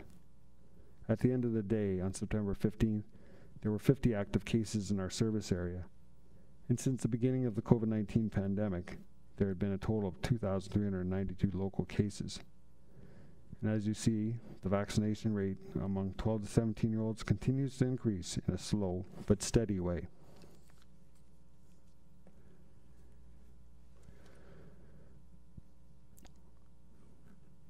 We're delighted that our parents and guardians will have an opportunity to engage with Dr. Michael Unger, a leading authority on resilience. He'll be featured as a speaker at the Parent Involvement Committee Annual General Meeting on October 19th. The focus of his presentation is nurturing resilience through strong family, school, and community connections. The annual general meeting, which begins at 6 p.m., will be virtual. The presentation will also be virtual with a start time of 7 p.m. Parents and guardians can join us for the AGM or the presentation, or both. Everyone is welcome. Dr. Unger is the founder and director of the Resilience Research Center at Dalhousie University. His groundbreaking work as a family therapist and resilience researcher is recognized around the world, which much of that is focused his work on the resilience of marginalized children and families and adult populations experiencing mental health challenges at home and in the workplace. Dr. Unger is a prolific author and an uplifting speaker. The reopening of schools has reminded us that when it comes to COVID-19, we cannot be complacent or ever let our guard down. When the virus is in our community, it eventually makes its way into our schools, as we have witnessed by the confirmed cases in our schools in the past weeks. So, with that being said, I'd like to remind our staff, students, and families of some rules to live by. Screening for COVID-19 is part of your morning routine, and the screening tool is on the board website. If someone is sick, we kindly ask that they stay home and get well. We remind everyone to wear their mask, wash their hands, follow the arrows and mind the dots, keeping a safe distance as we come together by staying safely apart. And at this point, I'd be happy to answer any questions you have.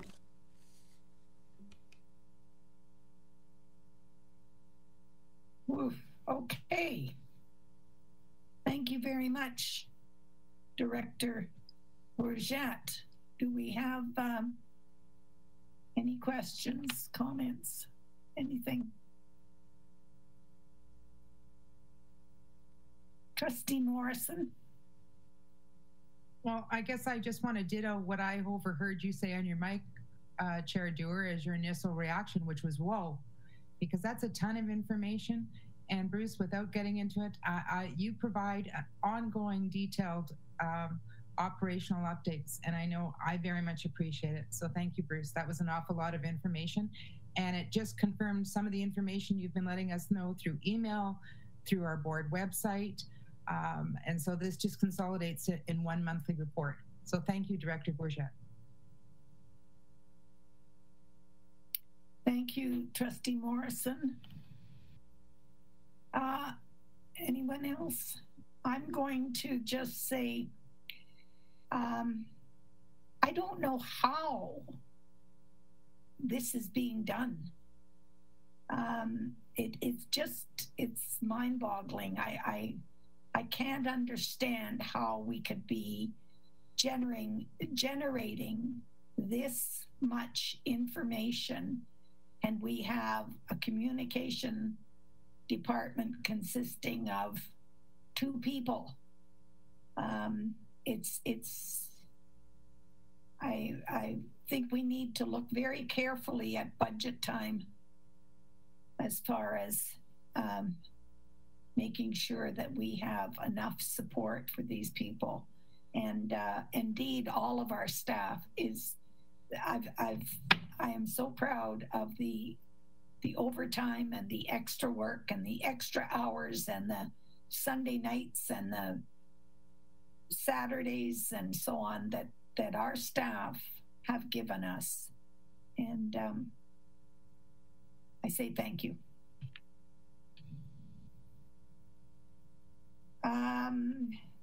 We'll move on to new business.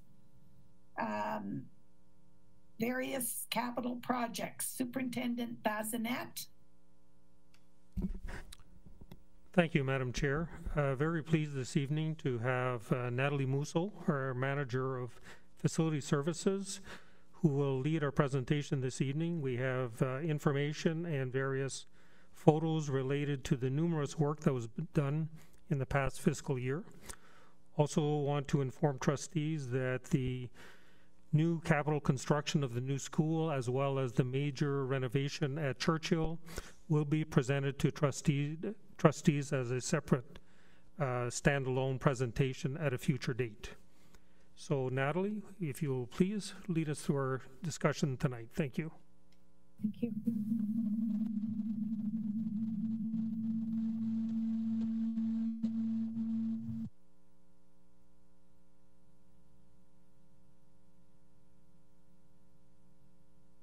We don't hear anything, Natalie.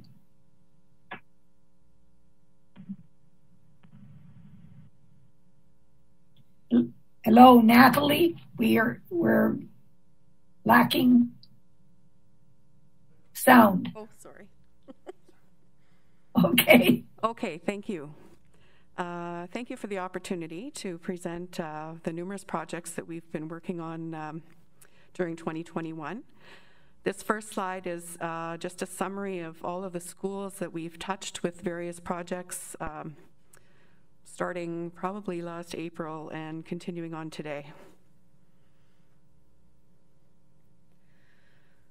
So we are in the process of installing 17 units in various schools throughout the board. Our goal is to have 4 to 5 bottle filling stations in high schools and at least 2 in each elementary school to help minimize transmission risk. We have installed hand washing stations at Princess Anne Public School and Alexander Public School due to the distance to the bathrooms and on request of the principals. This allows the kids to wash their hands at locations closer to their classrooms.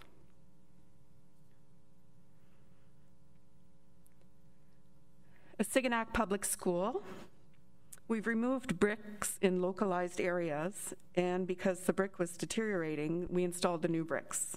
You'll see the before and after pictures. As well, we extended the gravel parking area to allow more parking and better traffic flow. We replaced all of the domestic water lines in the building as they reached the end of their life cycle, and we can see the new plumbing fixtures that we've installed. There are the new water lines, and while we were there, we installed some new windowsills for the school. At Central Manitoulin, we have removed the old oil-burning boilers, the old oil storage tank, and the original domestic water lines. We've installed new propane boilers, adding an outdoor fenced-in area to house the new propane tanks for the boilers. This will make for cleaner burning and more efficient heating system, including the addition of building controls. This just shows our oil pump and then the new pumps afterwards. At the same time, we changed old domestic water lines since they were past their life cycle.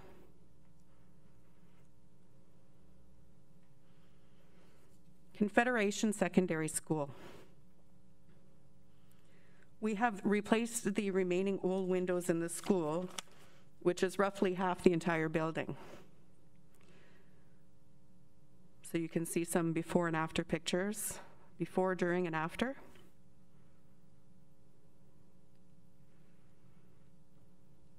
Of our new windows.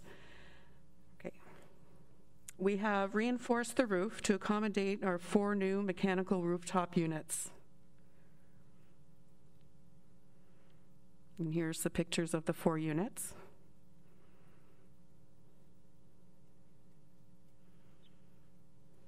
Okay. We installed 3 humidifiers and completed the building automation system. This upgrade will result in the entire building being mechanically ventilated and allows us the ability to control the ventilation remotely and to program the ventilation to the desired schedule. Here we can see the new ductwork that we placed in the ceilings. And this is our ceiling restoration after the ductwork was installed.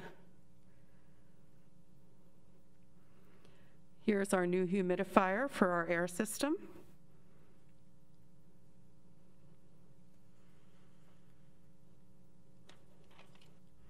Coppercliff Public School, we've upgraded the washrooms. So you can see these are the before pictures. And this is the after.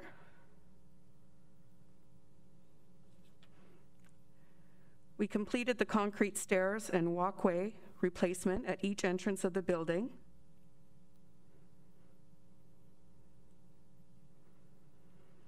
And we replaced all 25 Herman Nelson units with new unit ventilators with automated controls.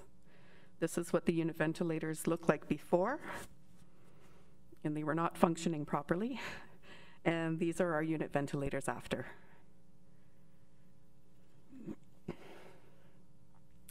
Jean Hansen Public School, we replaced the siding and exterior doors, and we have replaced the flooring in the gymnasium, as well as a new unit ventilator for the gymnasium. We have replaced all of the windows in the entire school. We've removed all the asbestos ceiling tiles in the corridor and will be installing new energy-efficient lighting in the corridor and gym. There's a delivery issue with the lights right now, and they will be installed when they arrive.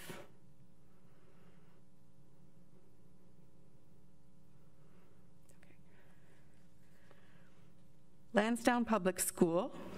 We replaced all 3 front entrances with new exterior doors and replaced the concrete steps.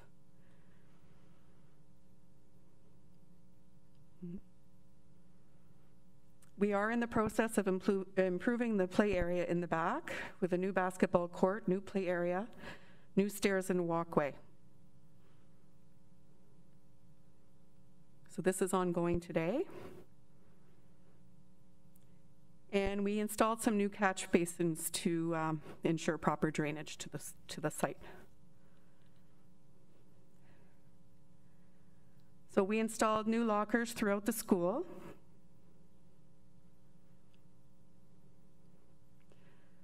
We removed some asbestos tile, repaired the floor, and installed new tiles in one of the daycare rooms.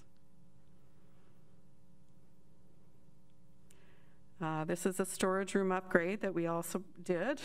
We've adjusted the heating and ventilation in the library, the classroom, the custodian office, and the main office. We'll also be doing a staff washroom upgrade on the 2nd floor. This is the front entrance before. And this is what it looks like afterwards.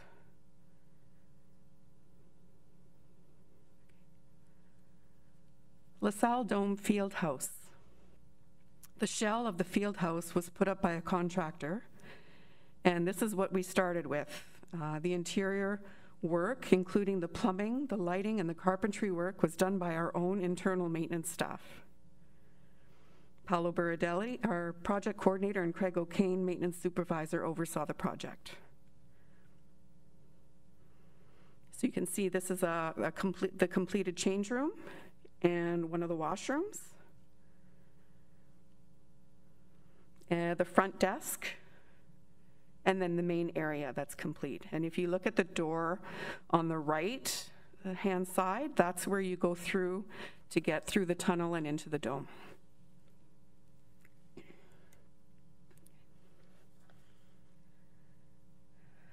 Lively District Secondary School. We upgraded the library with lighting, furniture, and flooring. This is the library before we started, and this is what it looks like now.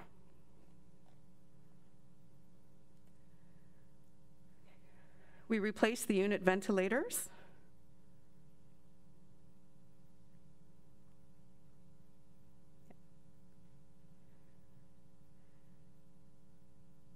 And we upgraded the cafeteria with furniture and lighting, renovated the principal's office, and replaced some exterior doors.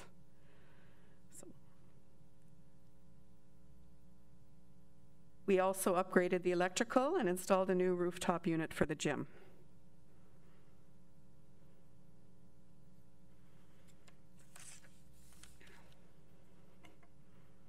Okay. Northeastern Elementary School. We are replacing the switchboard and all electrical panels within the building as they are at the end of their life cycle, and it's now difficult to get parts for the equipment for repairs.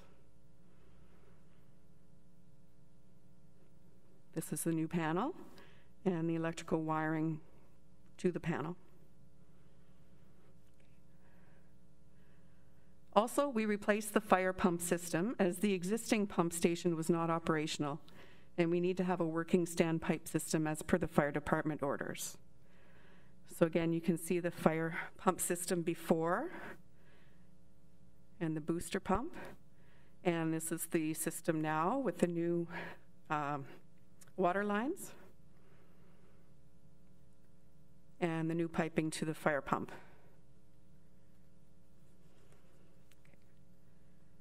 RLBD Public School. The front walkway was becoming a safety issue, as you can see to the left, the before picture. And so we installed new stairs, we fixed the drainage and added a flagpole.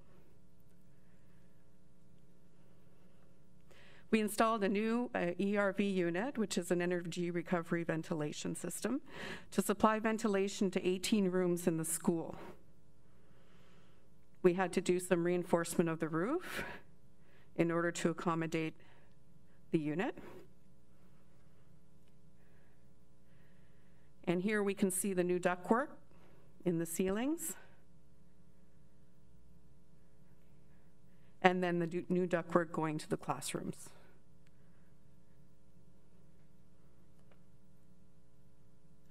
Back to RLBD for 1 second. We're also upgrading the electrical distribution panels and switchboard at that school as well.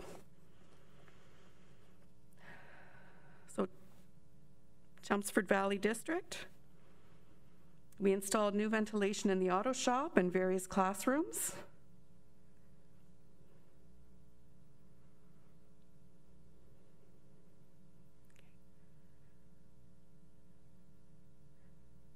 These are the pictures now.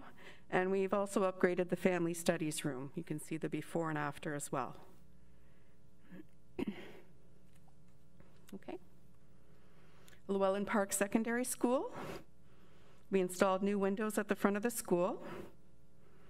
And then we have various pictures of the upgraded ventilation system.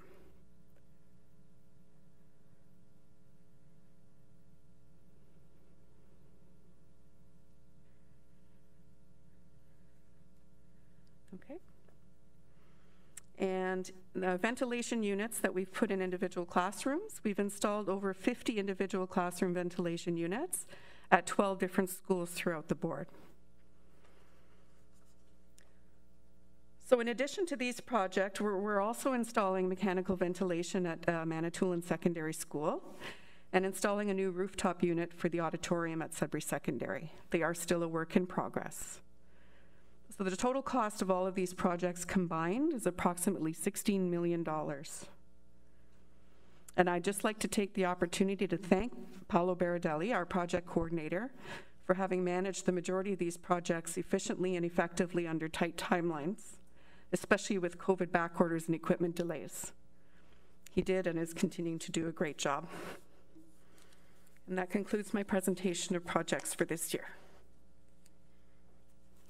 Are there any questions?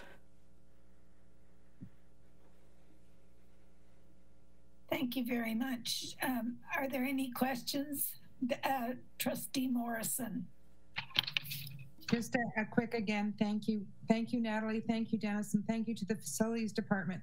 You know, sometimes, Natalie, we get some idea of the scope of work that's being done because of the board level involvement with things like approving the results of tenders and requests for proposals, but we really have no idea really of the true scope of all of the work that's being done throughout the board. And so I thank you for that. And I will just admit that sometimes a verbal report is very effective, especially if it's combined with written material, but getting a picture says 1,000 words. So thank you, Natalie, for sharing the pictures with us of the capital projects. You're welcome. Yes, I would like to add my thank you, Natalie, to you and to Paolo and the rest of the plant department. I admit some of those pictures were pretty uninteresting for me, but I didn't know what they were, but I just knew they looked shinier and newer. So thank you very much. Thank you. And we constantly, I'm proud to it that we are constantly upgrading and keeping our schools repaired. Thank you. Chair Dewar, it's Trustee Gibson. Yes. I was just wondering if I could be recognized to ask a question. Yes, please go ahead. I didn't see your hand. Nope, thank you. Thank you for the presentation. I did have a question through the chair to Superintendent Bazinet, if he's available. I was just wondering regarding the presentation that we had earlier regarding the former A.B. Ellis site. If you could just update us with the status of whether we have actually applied for funding around the proposed plans for that site, or just what the status of that is at the moment, please.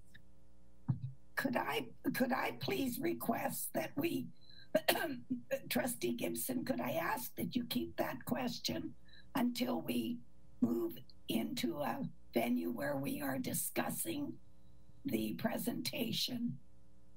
If you wouldn't mind. Thank you very much.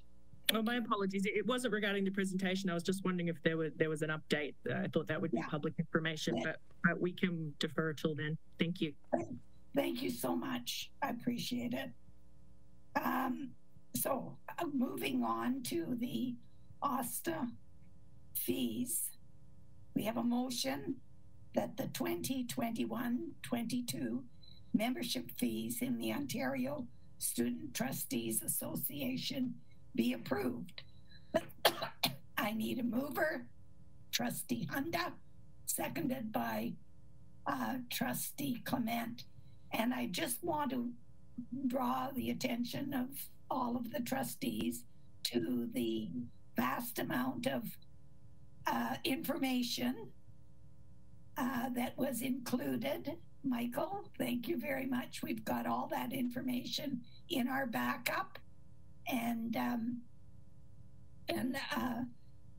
there's all kinds of great things happening at the OSTA level, at the provincial level. So mover, please, and seconder we've got. Sorry, we have a mover and seconder. Any questions or Michael, did you want to speak?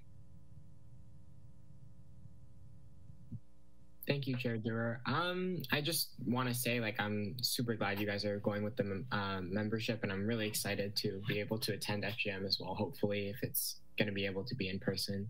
But yeah, no, I'm also really excited for all the work that OSTA is going to be doing. There's some super exciting things that I'll definitely bring back here and let you guys know what's going on. But yeah. Yeah. Okay. Everyone, is there anything else? I'm going, Trustee Morrison. Very brief comment, Madam Chair, is I think this is worth every penny of the investment. If we're talking about return on investment here, will be loudly and proudly supporting. Thank you. Thank you very much. Director Bourget, poll vote, please. Trustee Clement. In favor. Trustee Dabowski. In favor. Chair Duer. In favor. Trustee Gibson. In favor. Trustee Hunda. In favor. Trustee Cosmerly. In favor. Trustee Morrison. In favor. Trustee St. Jean.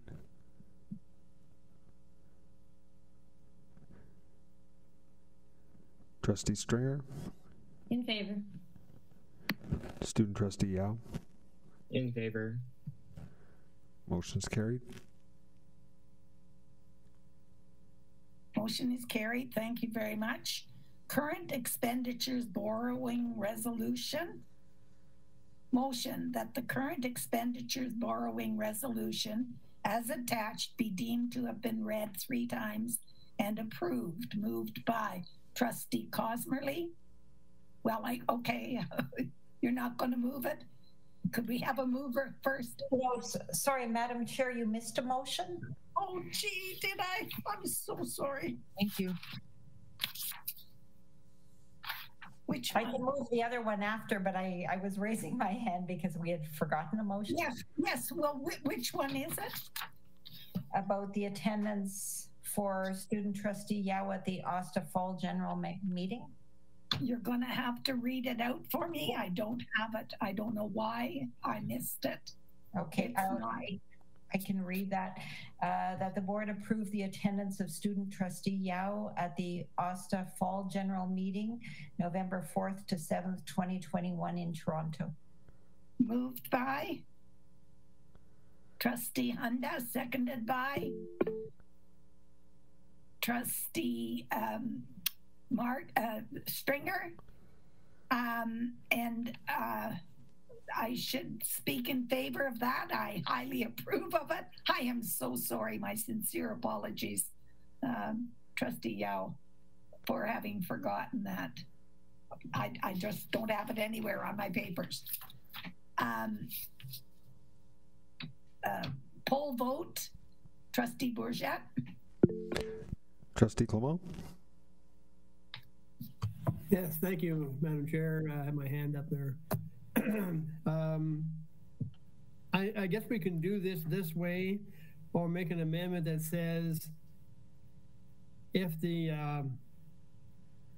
trip is approved, it may go online, because I know that we were hoping to have our directors one in November, late November, in Toronto, but it looks like now it'll be virtual. So I don't know what you want to do this, because it may change.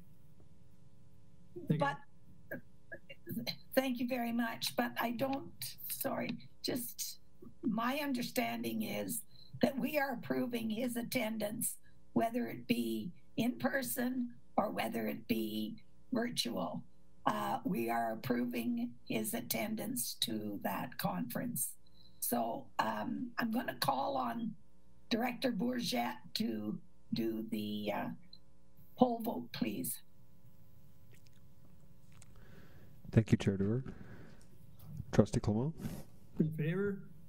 Trustee Dubosky? In favor. Chair Dewar? In favor? Trustee Gibson? In favor. Trustee Hunda? In favor. Trustee Cosmerly? In favor. Trustee Morrison? In favor. I will try again. Trustee St. Jean? And Trustee Stringer? In favor. Trustee Yao? In favor. All in favor? The motion is carried. Thank you very much. And thank you so much, Trustee Cosmerly. Sorry about that, everyone. Now we're on to the current expenditures borrowing resolution. Am I okay? Yes. Okay. And we have a motion that the current expenditures borrowing resolution as attached be deemed to have been read 3 times and approved. Moved by Trustee Cosmerly, seconded by Trustee Morrison. Do we have Superintendent Bazinet? Was there anything you wanted to? Thank you, Madam Chair. Essentially, the resolution is included as part of your package. It is the resolution that you see each year. It is essentially establishing the ability to borrow funds should the need arise for current expenses, not capital-related expenses. That comes in the form of a different resolution.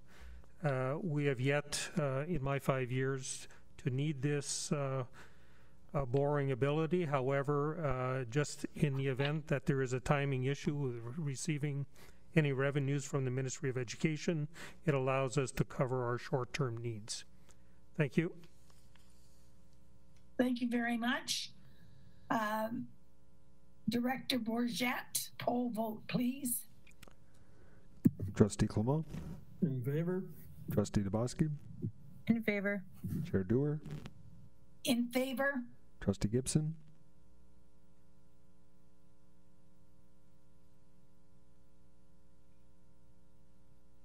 Trustee Gibson? In favor. Trustee Hunda? In favor. Trustee Cosmerly? In favor. Trustee Morrison? In favor. Trustee St. Jean? Trustee Stringer? In favor. Student Trustee Yao? In favor. Unanimous? Madam Chair, but I'm hearing motion is carried, but before we go any further, Trustee Gibson, your mic is on, please. And we can hearing a car driving, and it sounds like transport trucks and a turn signal going on. That was Trustee Gibson's microphone. Thank you very much. Yeah, thank you for turning that off.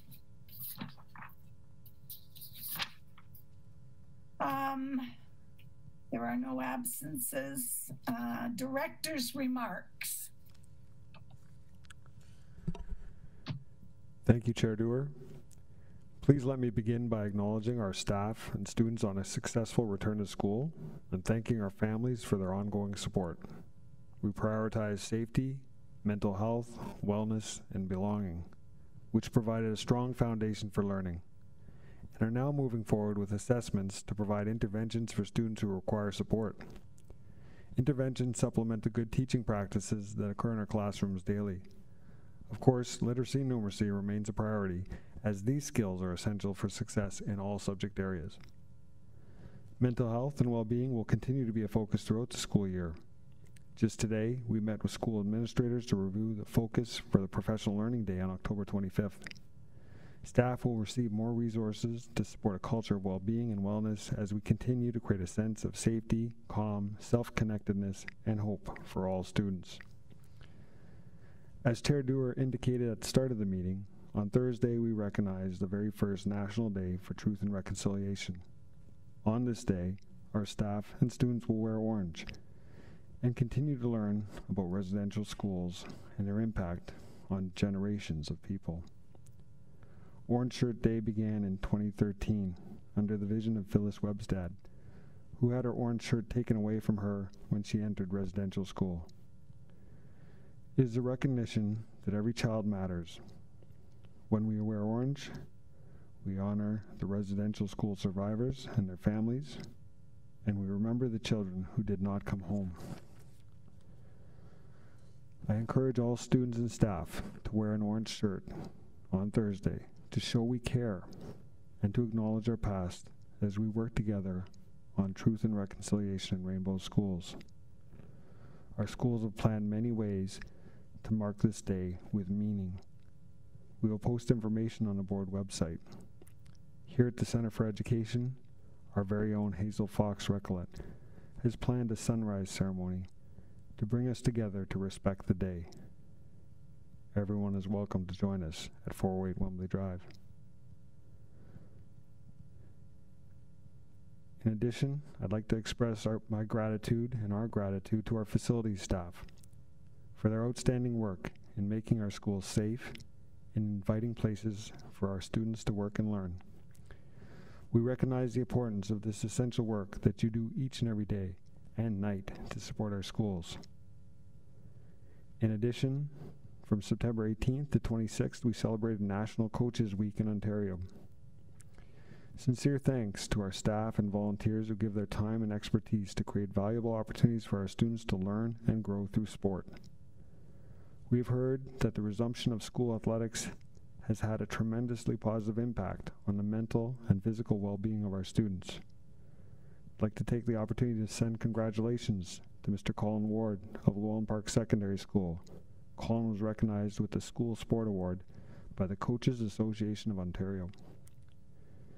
And finally, I'd like to take this opportunity to express my appreciation to our school administration teams and all of our staff for their dedication and commitment to student learning and well-being. Each day you work with heart, pride, and determination to support our students and our communities. You exemplify what reaching minds and touching hearts is all about. Thank you for being difference makers in the lives of our students. Thank you.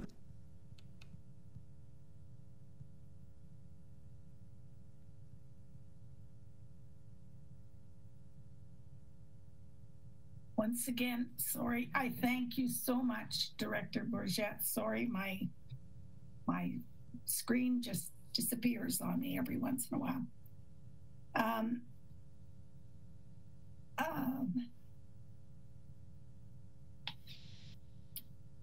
Other items, the OBSPA Director, Trustee Clement. Thank you, Madam Chair. The directors met virtually Saturday morning. We had a lot to discuss. It was a long day. If you go to the board website, you'll see the summary of what we talked about. Some of the main points we had. Here we, where's all my stuff? The ongoing survey of equity, diversity, and inclusion audit that we've had going. We had a huge discussion about that. The Assistant Director, Judy Cosme, will speak on, what was it again, Judy? Project Compass. Yes, because this is all these surveys are going to Project Compass. The one here we had here was student perspective on online learning in Ontario during COVID-19. I know we did our own, but this is an Ontario one, and there was some perspective from Northern Ontario and the results of a province-wide survey. And it was quite interesting to see that it came out of the whole thing, which is students were so-so, half one way, half the other, and it's kind of strange. The highlight for us for Northern Ontario is, you remember a few months ago we did a survey of our own boards, and for the priorities that we had for our boards, and our priority areas were Indigenous education, special education, experiential learning, and mental health and well-being. Then we hired a research group out of Wilfrid Laurier, and I have to thank Cheryl Evans and Catherine Perros. They met every week for the last 4 months with this group, and they're putting together a perspective for us for the North of how to work with all these categories. Now, I'll leave it to Judy now to talk about how these projects are going to end up with Compass. Thank you. Thank you, Trustee Clement. So I am the Northern rep on the OPSPA Project Compass project, and as you may recall, we were all asked to complete a survey for OPSPA in the spring. As a follow-up to the survey, a consultation paper has been developed, and it's going to be sent to all trustees on October 22nd. Trustees are encouraged to attend their local regional council meetings, which will be held in early November, to take part in facilitated discussions about the consultation document. Trustees who are unable to attend the November meeting will still have an opportunity to share their feedback in early December as part of a Zoom focus group. Thank you, Madam Chair.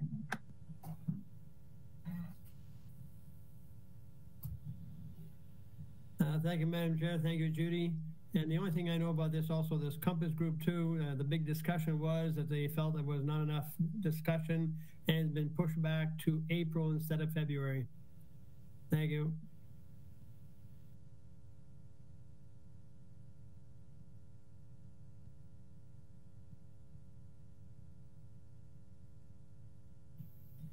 Your mic not on?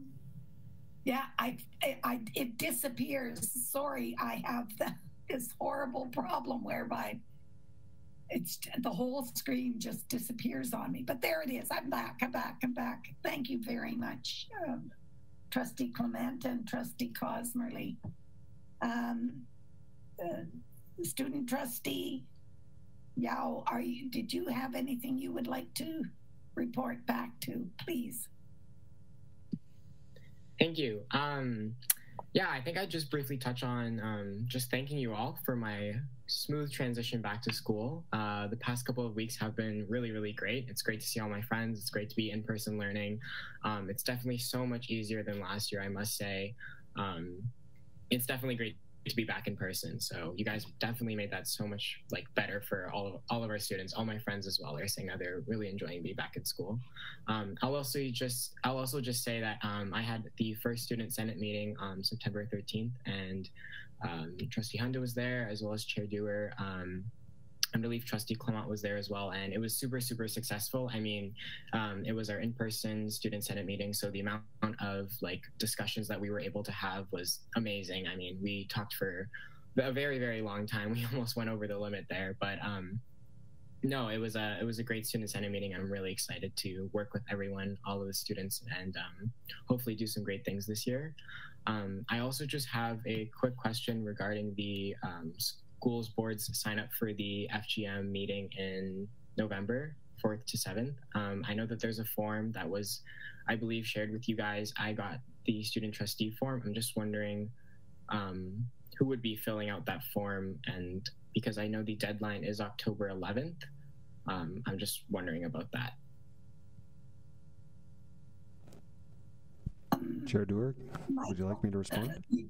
Yes, please. So if Student Trustee Yao would be kind enough to send correspondence to Heather Thurkel, she will be happy to support you in that, and we'll get that done for you, Michael. Awesome. Thank you so much. Yes, thank you very much, Director Bourget. Trustees' remarks and questions. Trustee Cosmerly and then Trustee Morrison. Thank you, Madam Chair. Just quickly, the Ontario Public School Board Association is seeking input from the public regarding online learning during COVID-19 and the transition to in-person learning this school year. The information will be used to inform OPSPA's advocacy work with the provincial government. There is online an 8-question survey on the association's website, which is opsba.org. The survey takes about 10 minutes to complete and will be available until November 30th. This is an opportunity for families, for people in the community, and for ourselves to share our thoughts about online learning. So I just wanted to remind people that it's there, and they may want to share their feelings or their comments with OPSPA. Thank you. Thank you very much. Trustee Morrison? Thank you, Madam Chair. Very brief comments. And in some of my comments, I'm trying not to repeat what was already said by Director Bourget, by Trustee Clement, and by the way, Assistant Director Cosmley also mentioned some things. Sorry, I'm just still cracking up. Thank you. But I also want to build on the comments that were made by Student Trustee Yao, because I guess I want to end on a positive note. And the things that I've noticed in the first few weeks of school are joy from students being back at school. And unfortunately, I don't get to visit schools during this COVID period the same way I used to in the past, because of course I'm not an essential visitor and I shouldn't be putting students at risk or myself at risk. So I haven't been in the schools, but I've been actively following social media posts, as I always have. And what I've seen is picture after picture of schools going out of their way, Director Bourget, to make students feel safe and cared for. When I see the pictures of the welcome to back to school picture photos with staff and students on the front stairs of the school, all of course physically distanced, of course, and with their masks on, it makes my heart warm. The other thing I've seen is I'm glad to see us not just welcoming schools and community back into our schools, but also we're reaching out. We've got our students now reconnecting to not just their classmates and their schoolmates and their school community, but also to community. I'm looking at all the activities that have taken place from things like the Water Walk, for example, and the Terry Fox Run, which some of the schools have already done their activities, some of them are planning them this week. And I also want to talk about Thursday's activity related to Truth and Reconciliation. I've seen some of those advance notices of some of the interesting activities that are going to occur in schools on Thursday. Some of those things have been occurring since the first day of school as well. So I just find all of this is very heartwarming. The fact that I've seen all kinds of physical evidence of kids. And of course, I live in a place where I see 65 kids get off that bus every day outside of my door, and the excitement level in their voices, with or without the masks, have never been an issue for the kids. I have parents in here who still may ask some questions about it, but not for the kids. And I'm seeing them very happy to be back with their classmates, Michael. So I just want to say ditto to some of the comments that you've made. I also see staff being very happy to be back in their regular roles. Thank you.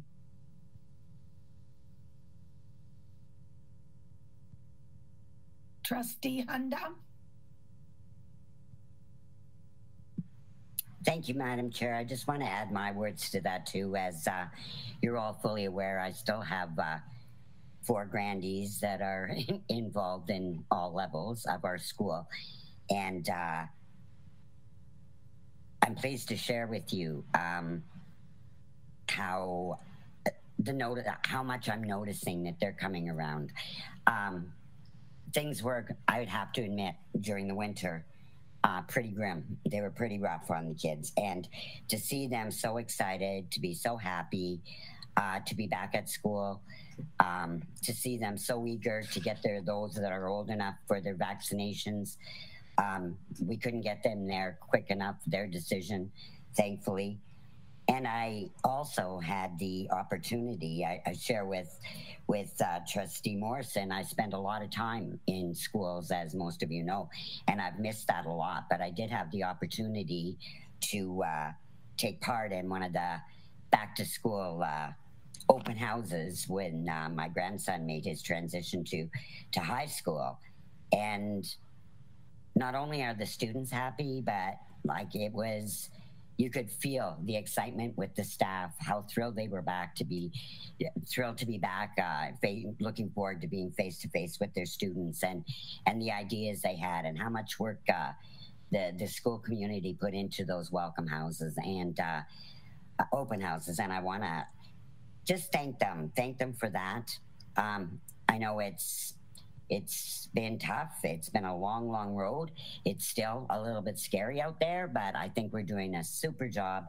And I too want to thank our hardworking staff, our new superintendent, Leslie, who has taken on, it seems, what Director Bourget was doing prior to his promotion.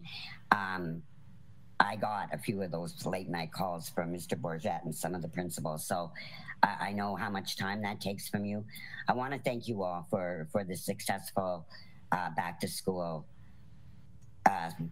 we had this year, because it was kind of frightening going in, and I'm looking at parents, and what I'm hearing is that everyone's feeling very, very comfortable. Kids are excited, teachers are excited, and with all of you doing such a wonderful job, I know we can stay this way. Thank you very much.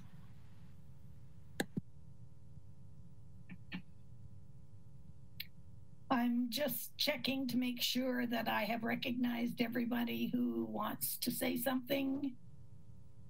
Seeing no others, I'm going to move on to chairperson's remarks. Now, I'm not sure if this is unique to me and my seasoned friends, but we are having difficulty understanding at times where the province of Ontario and the Ministry of Education stands with helping us battle COVID-19. A man named W. Edwards Deming, who is a statistician, professor, and author, said, "In God we trust. All others bring data." Well, we collect data. Lots and lots of data. School boards collect data as mandated by the ministry so that the ministry can share the data. Health units collect data but cannot share all their data with school boards. However, school boards will be sharing their data with health units. Students who are eligible to receive the vaccine are not required to share that they are vaccinated in order to attend school, but they do need to prove they are vaccinated if they want to get into a restaurant. Everyone needs to show proof of vaccination to eat in a restaurant, but the employees who cook and serve do not need proof of vaccination. The ministry requires that school boards collect data in the form of attestations that will lead to school boards collecting more data to track employees who attest that they have not been vaccinated.